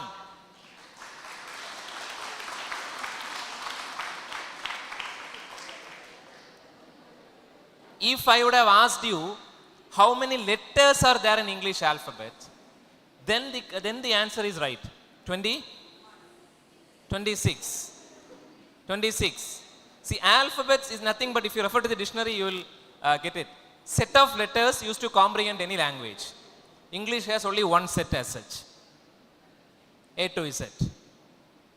And on a lighter note, when we were students, there was only 25 letters in English alphabets. Nobody knew why. Do you know?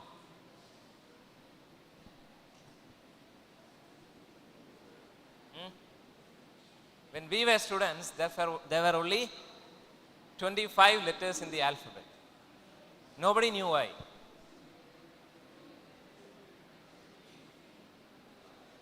What must be the reason?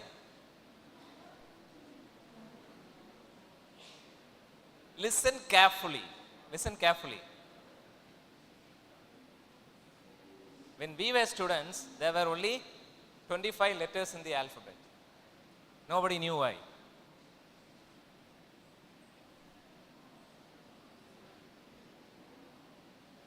Nobody knew why. Now you know why, so it becomes 26. Okay. So back to the slide.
Good, send her in.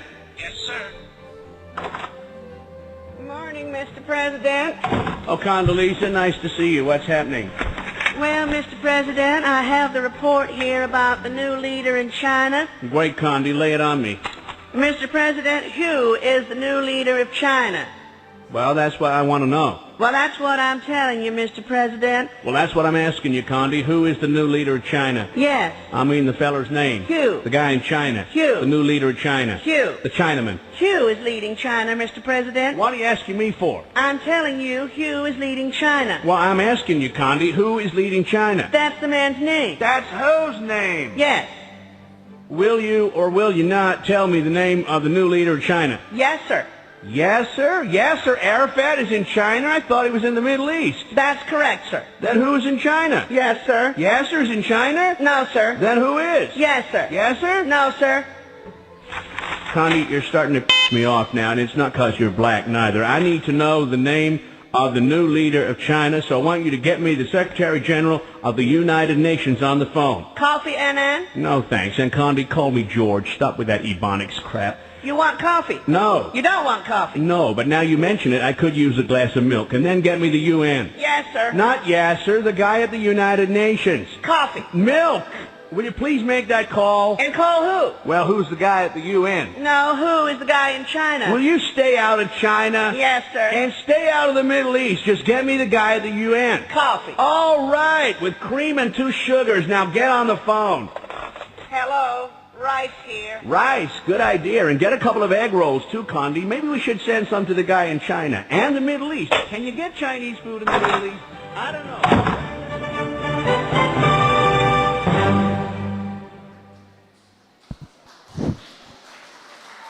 So, nice that you enjoyed it because see, I'm happy to see when you enjoy the joke because what they say is if you are competent in a language, it can be understood by the way you enjoy the jokes in that particular language. And how many of you like mathematics? Good, there are people. But for me, there was a time when I realized that Maths is not my cup of tea, and I shifted my focus to English language. You will enjoy this joke if I tell you. I don't forget anything that my Maths teacher told me. And some people, they are fortunate to have good Maths teachers, so they love Maths, but I was not that fortunate. A week back, when I was placing order in a hotel, I told you I don't forget what my teachers told me. I asked for mutton, okay, and then I was asking what are the other recipes. Then I asked him, do you have brain? And he was staring at me, brain.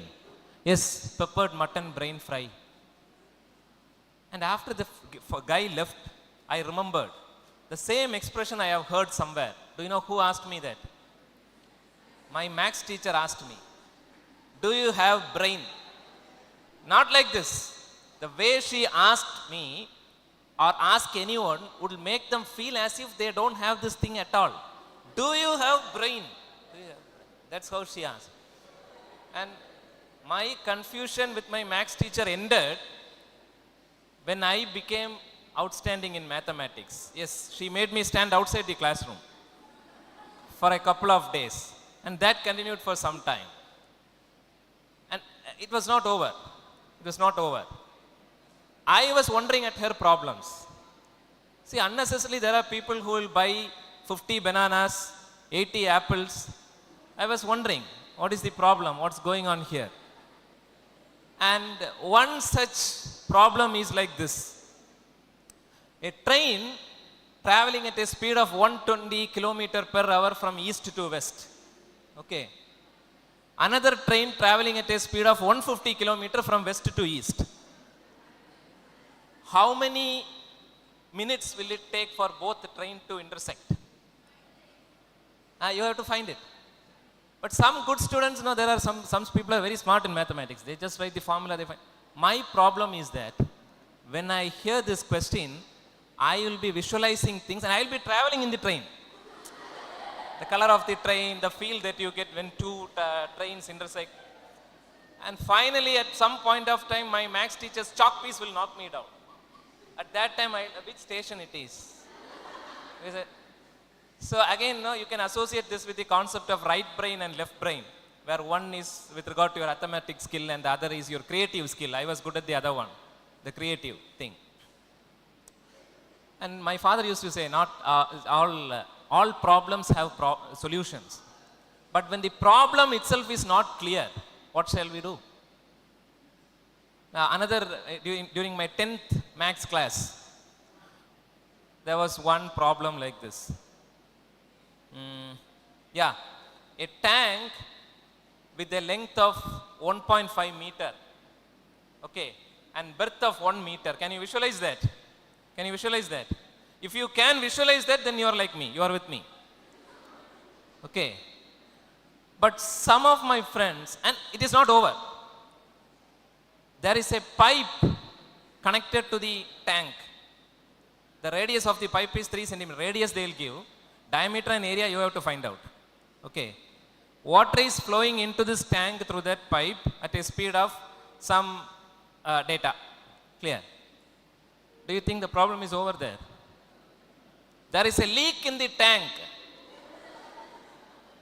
through which Water is flowing out at a speed of some seconds. Okay. How many minutes will it take for the tank to be full? Before the teachers could complete the problem, there are students who can shout out the answers. But do you think that is the real solution? I visualized and got the real answer. Do you know what is the real answer? I was thinking about the person who plastered the tank. If he would have plastered it properly, the problem itself would not have come. He is the culprit. He should be fired. But my maths teacher keeps on firing me all the time. But anyway, later, no, I understood that because of all this confusion, I shifted to English. Where in English, even if people suffered, they suffered in beautiful languages. So I opted for English.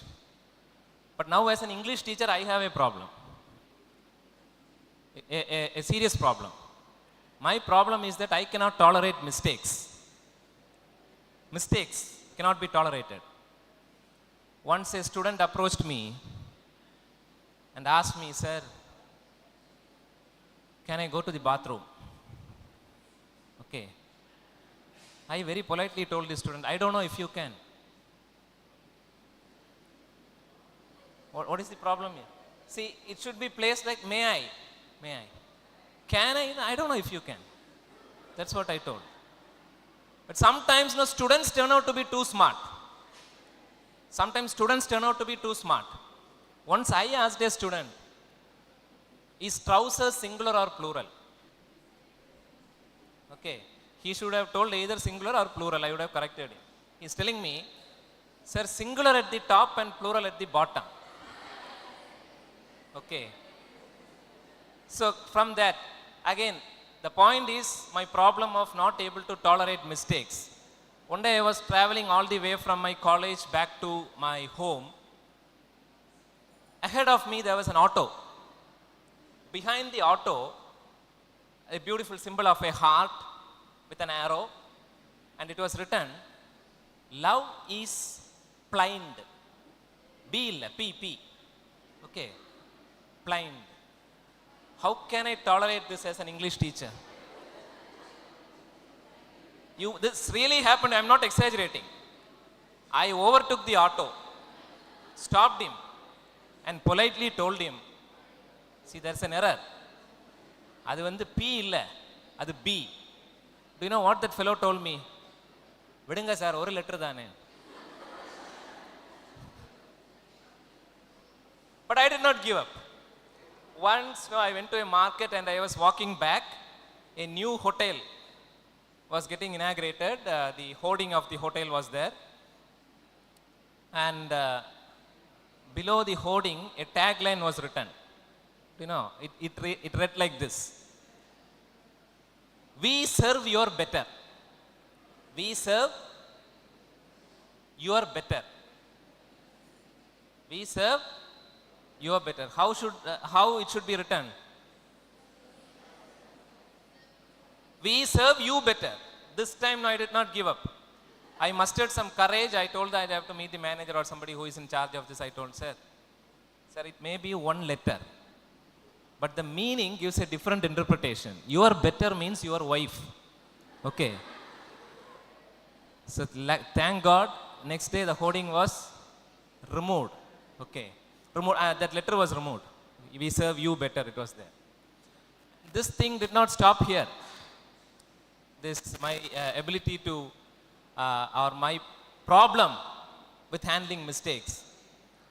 My wife, today, now she's my wife, and when she was my fiancée, she texted me for the first time.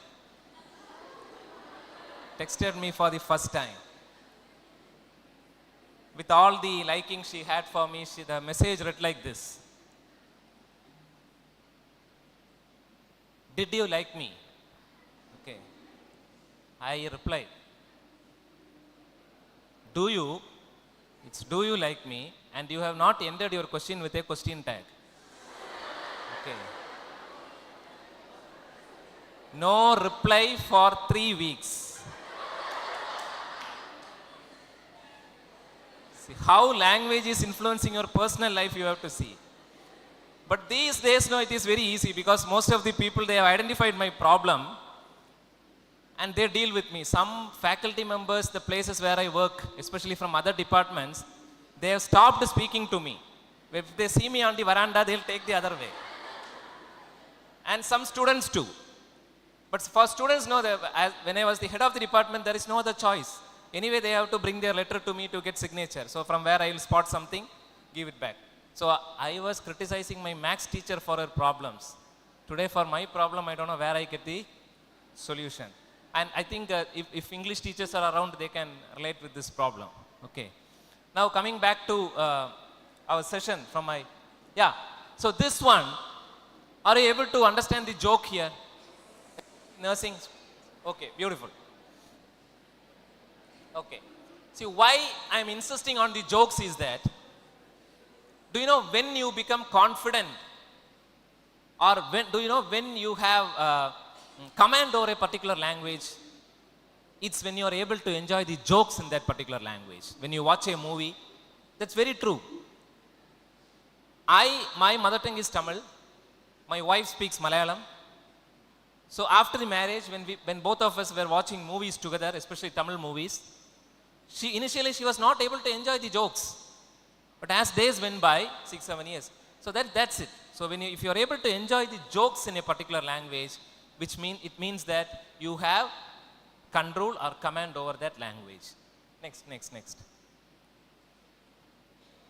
Yeah, this right from your school days, you must be listening to some of these, expressions on definitions on communication. And my favorite one is the second one. The simple process of getting information known by one person to the attention of the other people who should have this information. It's simple. Just because somebody is having good communication skill, he should not be in a position just to show off. Sometimes people speak and at the end of the day they'll ask, enna pesnaru? English nalla pesnaru. Enna pesnaru? Adu puriyalla. Puriyallana, it is not a good talk. The purpose of communication is to convey a message so that the other person should be able to comprehend. But most of the time that doesn't happen. People who have command over the language, they put other people down. I remember when my sister was doing her higher secondary in Chennai, some of her friends, girls, they were having a discussion and I was watching that. One girl, she was not that sound at her communication skill. And this particular girl wanted to put her down. And so she went and asked her, where do you put up? Where are you coming from? And Sulinda, she would have understood. Where do you put up? The other girl, she was, Puriyada English. Puriyada. But see, native speakers, they never do this. They know that the purpose of a language is to convey a message. So you have to encode a message in such a way that for the decoder it is easy. Clear? See, imagine you are standing there, which is close to that bus stop. A native speaker is coming to you. A foreigner is coming to you. And he is asking you, can you tell me the way to St. Xavier's College of Engineering? That's how they ask. Okay. And by the way you stare, they will understand that, okay, this person does not understand what I am telling. So what will he do? He will simplify the language. What will he do? He'll say, the way. St. Xavier's College, the way, the verb and the noun they are highlighting. They are repeating it. Then you understand, okay, the way, St. Xavier's College, take this way, right? And then the college is there. Okay. And these people, they never use their language to put others down. And to speak better English, you have to come out of your comfort zone. Birds of the same feather flock together. In colleges, what they do? This area, students, they will be in a gang. Always identify people who can speak English better than you. There is a concept called I+1. The linguistics concept irukku. அது எதில் சொல்லுவாங்க, natural அப்ரோச்னு ஒரு இதில் Stephen கிரேஷன், I remember, he coined this term. I+1. I means your current level of language competence. என்னை விட நல்லா English பேசுகிறா, அவள்கிட்ட சேர மாட்டேன்னு இல்லை, அவங்கக்கிட்ட தான் சேரணும். Okay. people whom you think can speak English better than you. So that your level at I, something you add from that person's communication skill become +1. Okay, you are moving to next level. Not I +0. I +2 also will not be comfortable. Sometimes you are not able to comprehend what the other person is saying. Then English the next level, then the next level, then the next level. If you do that, if your competence level in English is at 40%, when you complete the course, it becomes some 60, 70 or 80%. If you enter the course with your competence level as 70%, some 80 to 90%. But that cannot happen with without the cooperation of the students. You have to take steps. You have a mobile phone. There are also apps through which you can communicate. How many of you are aware of this? Audiobooks. Audiobooks. Beautiful, beautiful. 1, 2. Put your hands. See, when you know something, be happy about that. Be proud of that. Put your hands like this. Audiobooks, yeah. 1, 2, 3. Put your hands down. Can you brief what is that? Tell what is an audiobook.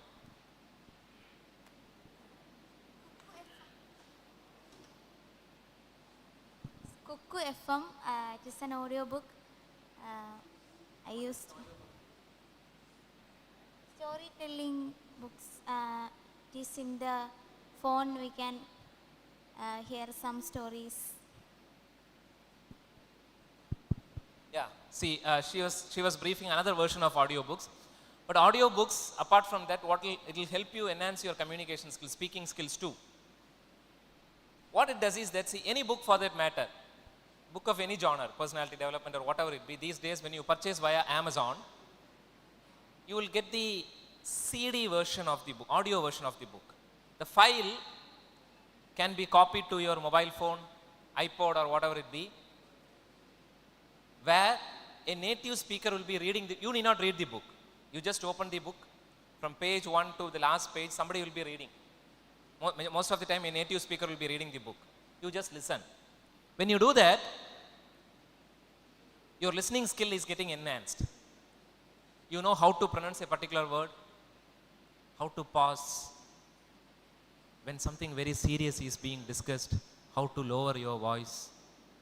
Okay. Or when there is a question tag at the end, how to raise your tone. All these things naturally you will come to know when you are listening. You are not putting any effort. And this anybody can do, because now all of you have your mobile phones, right? You can copy that audio file, put it in your, stuff it in your ears, and then look at the book. Somebody will be reading it for you. Next. See, we speak about, when we speak about communication, we speak about verbal, non-verbal and para-verbal. Verbal, all of you will be familiar with. Any kind of communication, like when I speak, you are listening. Some of you are listening, not everybody. Some of you are listening. All are listening, right? Yes. Yes, majority being girls, I believe. I'll tell you why. See, when I say some books, you people note it down. Note it down. There is one book called, especially people of your age will like it.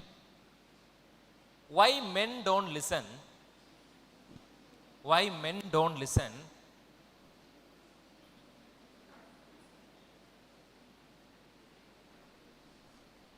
And women can't read maps. Why men don't listen and women can't read maps?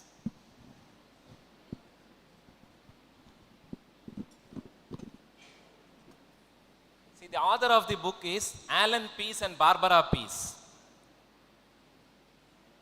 Husband and wife.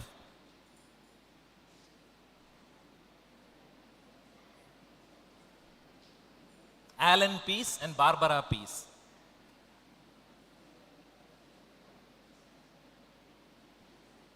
Earlier I told you a concept, right? Because you are girls, I believe. Women can multitask. In a classroom,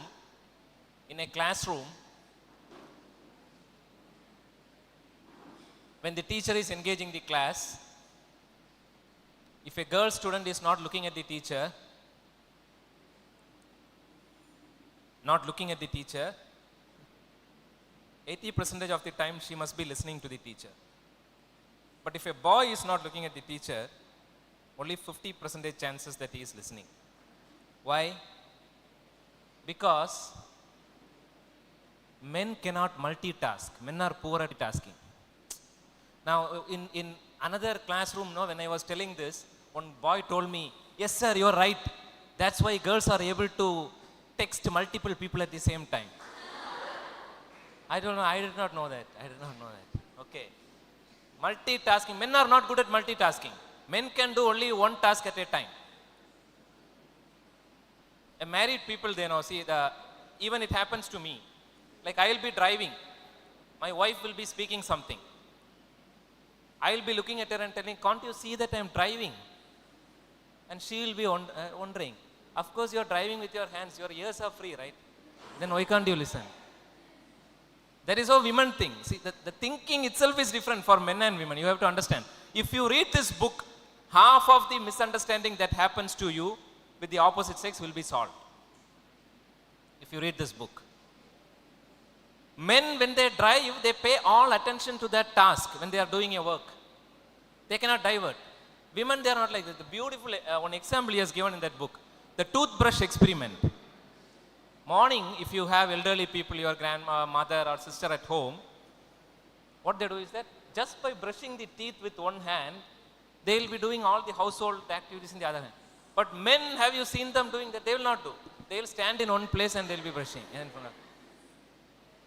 The toothbrush experiment. Okay. So men cannot multitask. And men have tunnel vision.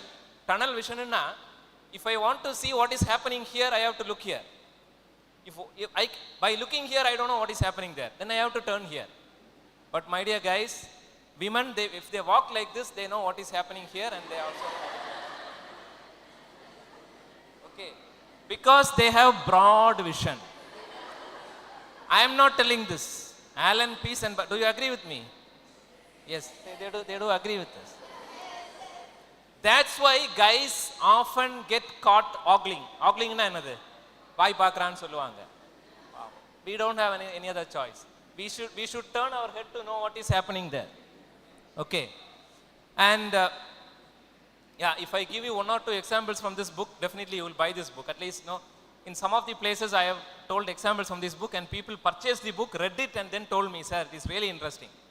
This is really interesting. What is happening in the minds of these people. Okay. And let me recall one more example from the book. Yeah, mind map. Mind map. The second title of the book is Why men don't listen. Men are poor listeners. If somebody is listening to you, they are pretending. Men want to be listened. Naam pesuve nee kekkanum. Okay. Men, no, they are poor listeners. And what is the second title of the book? And women can't read maps. Okay. It is being told that, of course, I am not against it. It's a stereotype opinion. It is not applicable to all. Majority of the women, like when you see the plan of a building, men can easily visualize the 3D image of the building. Easily visualize. Okay, the mind map. And that's true. Sometimes when I take my sister somewhere earlier, I'll be taking her to her friend's home where she might have gone multiple times. I'll be taking by my vehicle and I'll ask which route to take. Idu madri irukku, inda roda, anda roda. I'll be wondering, see, you have come here almost 20-30 times, but you don't know the way. But men are not like that. Men have strong, mind map.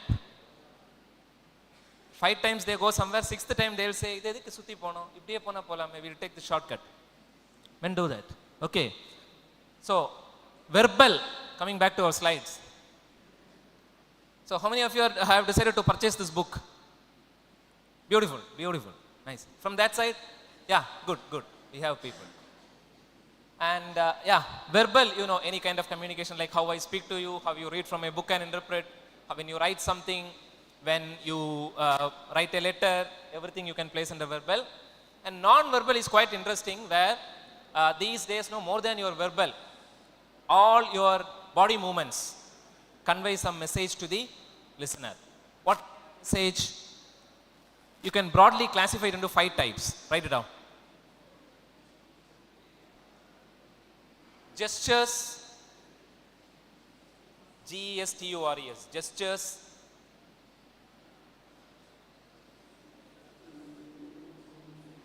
Posture, Posture, posture.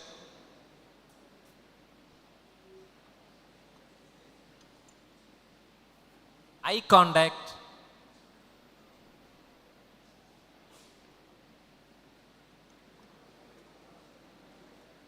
Facial expression.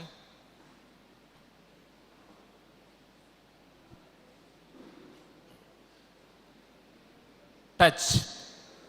The last one is touch.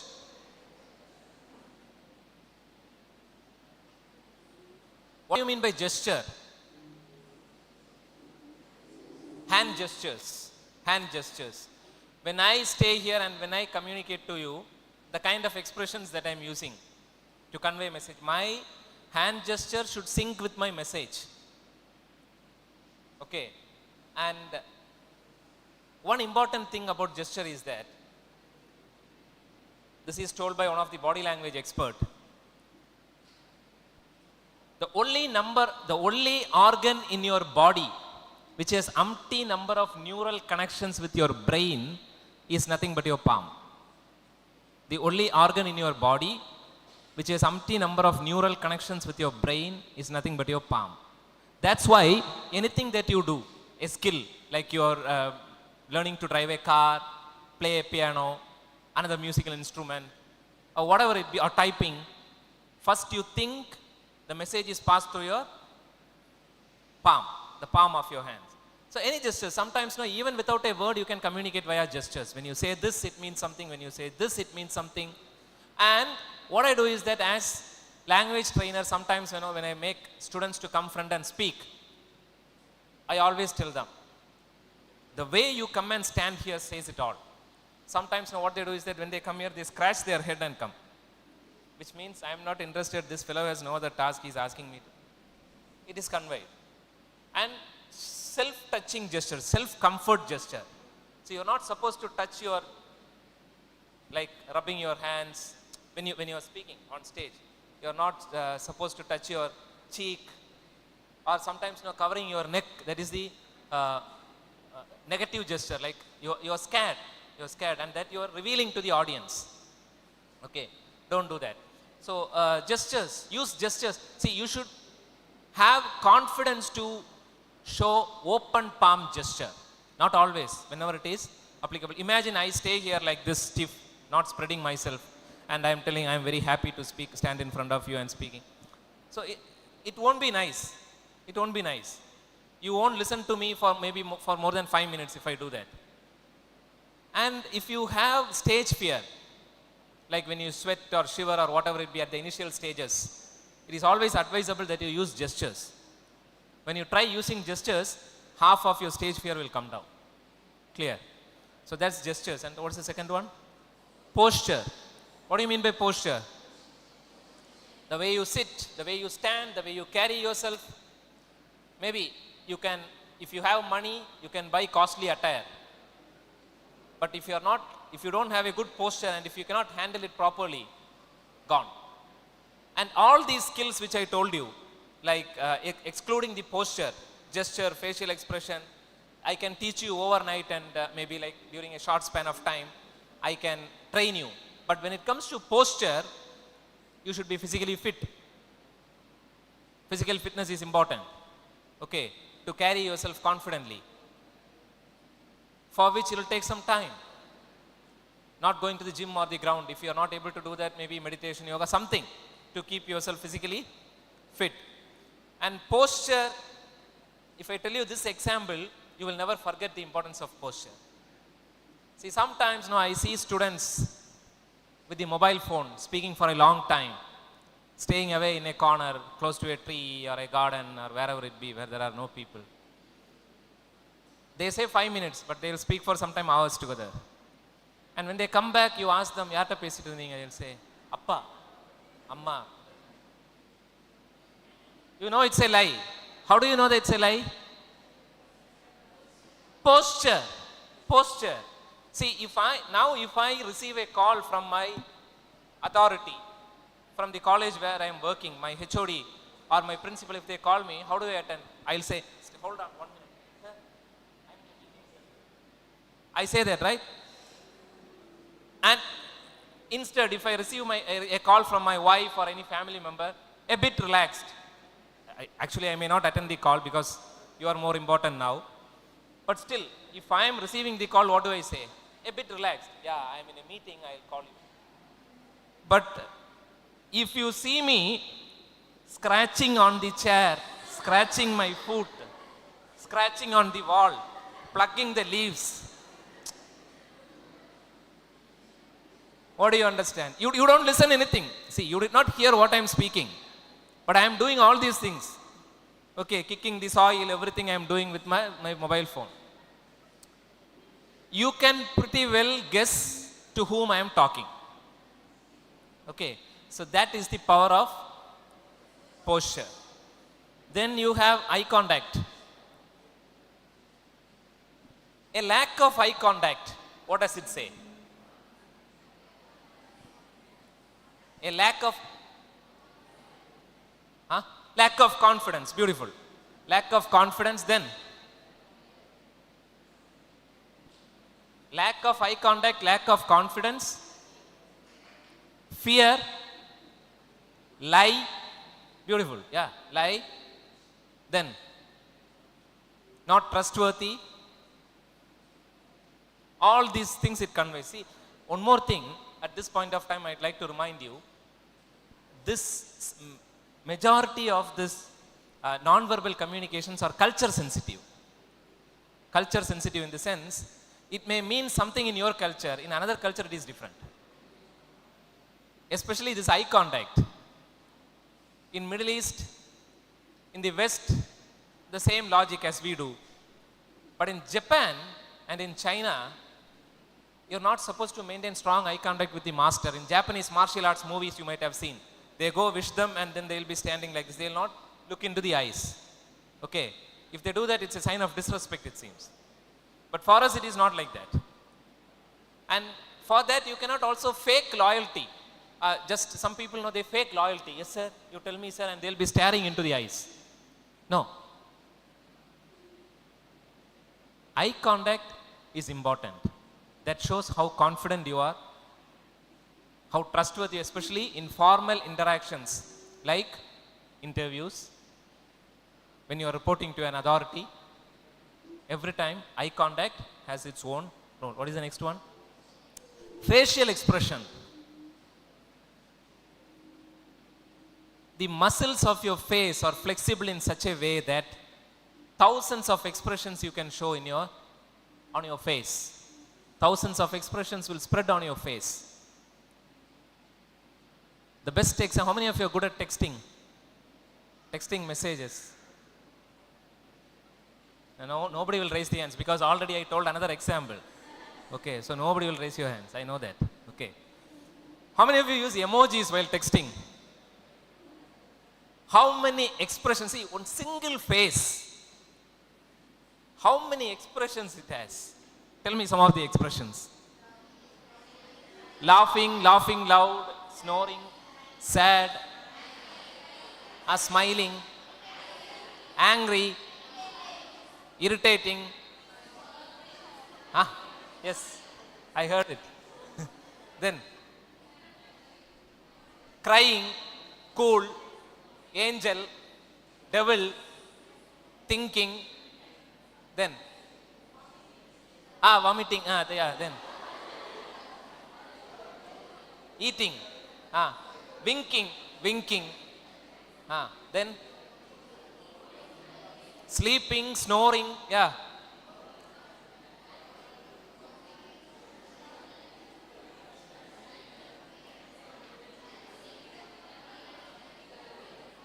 I am asking only about the facial expression. Facial expression. Dancing will not come here. My point is facial expression. What else do you have? Thinking. Thinking. Yeah. Then idea. Then yes, we have that also. Yeah. Then. Shock reaction. Yeah. Shy. Blushing. Then. Yeah. So now you know what is facial expression. And especially in formal occasions like when you are attending an interview or other things. Do you know the difference between a smile, a pleasing face, pleasing, smiling, laughing? Maintaining a pleasing face, smiling and laughing. So suiting to the occasion, you can change it. Okay. So when you go for an interview, you laugh or do you laugh? No. Then smile. Okay. To the maximum, you smile. So facial expression. Make sure that maintain a pleasing face. And there is one negative facial expression which people hate, which is called frowning. If you keep on frowning all the time, people will start hating you. What do you mean by frowning? Frowning is another. When you go under the hot sun, what happens? There will be wrinkles on the forehead, right? Like doing like this. This is called frowning. If you frown all the time, people don't like it, seems. Okay. So that's there. And what's the next one? Touch. See, touch, shake hand, patting. What do you say? Patting. Patting is another. Giving assurance. Okay. So all these things comes under touch. And just like that, you cannot neglect non-verbals. I'll give you two strong examples, one at the national level and one at the international level, so that you will understand to what extent non-verbals are important. Okay. Now it may not seem to you as if it's really important, but once you are in limelight, when you are holding positions, when you are responsible for too many tasks, when you are dealing with people, the slightest of your non-verbals or body language will convey heavy messages. Clear? For instance, once I remember, if I'm right, it must be in 2006 or 7. The national politics was facing an issue called 2G scam. 2G scam. Okay. I'm not telling if it's, I'm not blaming anyone, but the then telecom minister Raja, H. Raja, he was accused for doing this scam. At that point of time, all the medias, there were hot debates inside the parliaments, heated debates, and all the medias, they were discussing. And naturally, they asked for the resignation of the minister. At that point of time, Manmohan Singh was the prime minister. And Manmohan Singh at some point of time entered the parliament for the inauguration of a statue. I remember that. And he was moving from one chamber to the next chamber. When he was about to enter to the next chamber, this particular minister who was accused of this scam was staying close by the door. As the prime minister passed the door, do you know what he did? He patted on the person and he left. The next day you should see in all the medias, one circle. Why did prime minister pat on the minister? Was he giving assurance? Is he trying to save the minister? Assurance na enadhu naan paathukuren. Okay, that pat, tuck tuck. Okay, that pat. And this particular act added fuel to the fire to an extent that the minister had no other choice, but he resigned. He resigned. So one gesture, how much important it is. Indian scenario. Now, international scenario. When Clinton, the ex-American President Clinton, was contesting for the second time, he did not get elected. I don't know how many of you are aware of this. Clinton-Monica case. How many of you have heard of this? Clinton-Monica case. Yeah, I think ma'am, Clinton was having an illicit affair with his office staff. And media brought it out. But this particular president was known for so many good things that he did. especially his relationship with the Middle East, everything was, America was actually flourishing. And it's not like our politicians. In American elections, what they do is that every candidate should come and address in front of the public. Based on their presentation, you will decide. And even the media. And Clinton, for his second term, before contesting, there was an interview. For all the questions, he was able to give convincing answers. And then came the final question. His accusation or his association of having an illicit affair with that lady. Like any politician would do, he neglected it. He refused it. But before he answered for that question, all these things are available in YouTube, you can go and check. Before he answered that question, for every question he was very confident and he was answering. But when it came to that particular question, he did this gesture and he was rubbing his nose and then he denied. In the West, rubbing your nose before telling something, no, it's a sign that you are lying. Okay, so it was circled and it was telecasted in the media. He did not win for a second time. So that much importance is attributed to the non-verbal form of communication. And what do you mean by the back to the slides? Paraverbal. The third concept you have, paraverbal. See, when something serious is being spoken, the way I alter my voice, okay, this is paraverbal. This is paraverbal. Okay. Or when I want to emphasize something, if you place this stress, see, is this your pen? This is a statement. I can place this stress anywhere in different places to highlight certain things. Is this your pen? Is this your pen? Is this your pen? Okay. So depending on that, paraverbal is all about the tone and pitch of your voice. Next. Now, I think you people are feeling hungry, right? Like me. Yeah. So, we'll break when it is asked for. Till then, we'll continue. That is the protocol. See, when I began our discussion, I was telling you, language learning is nothing but a skill. A skill is something which you don't practice over a period of time, it will get depleted. We have 4 skills here. L, S, R, W skills. What do you mean by that? Yeah, listening, speaking, reading and writing. The more you listen, the better you can speak. The more you read, the better you can write error-free English. So listening contributes to speaking. Reading, somebody was telling vocabulary. Even you can improve your vocabulary just by reading. Okay.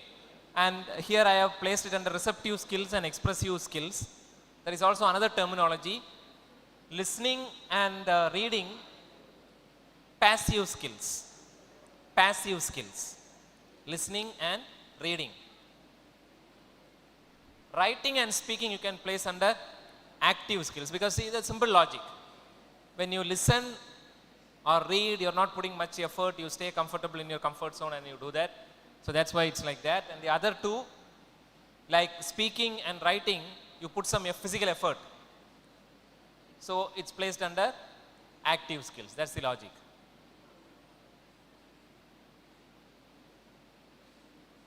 Next.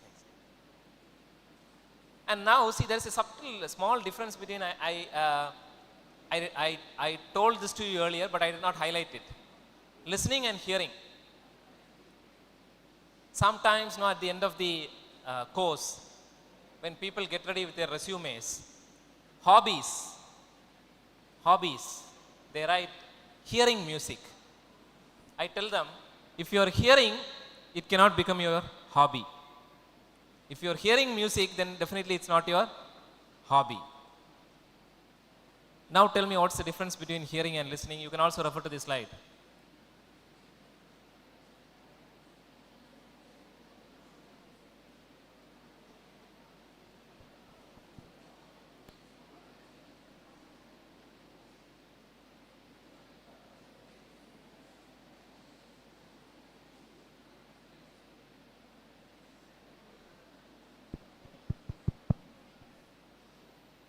See, this says it all. See, hearing is with the ears, listening is with the mind. Hearing is with the ears. Any sound that falls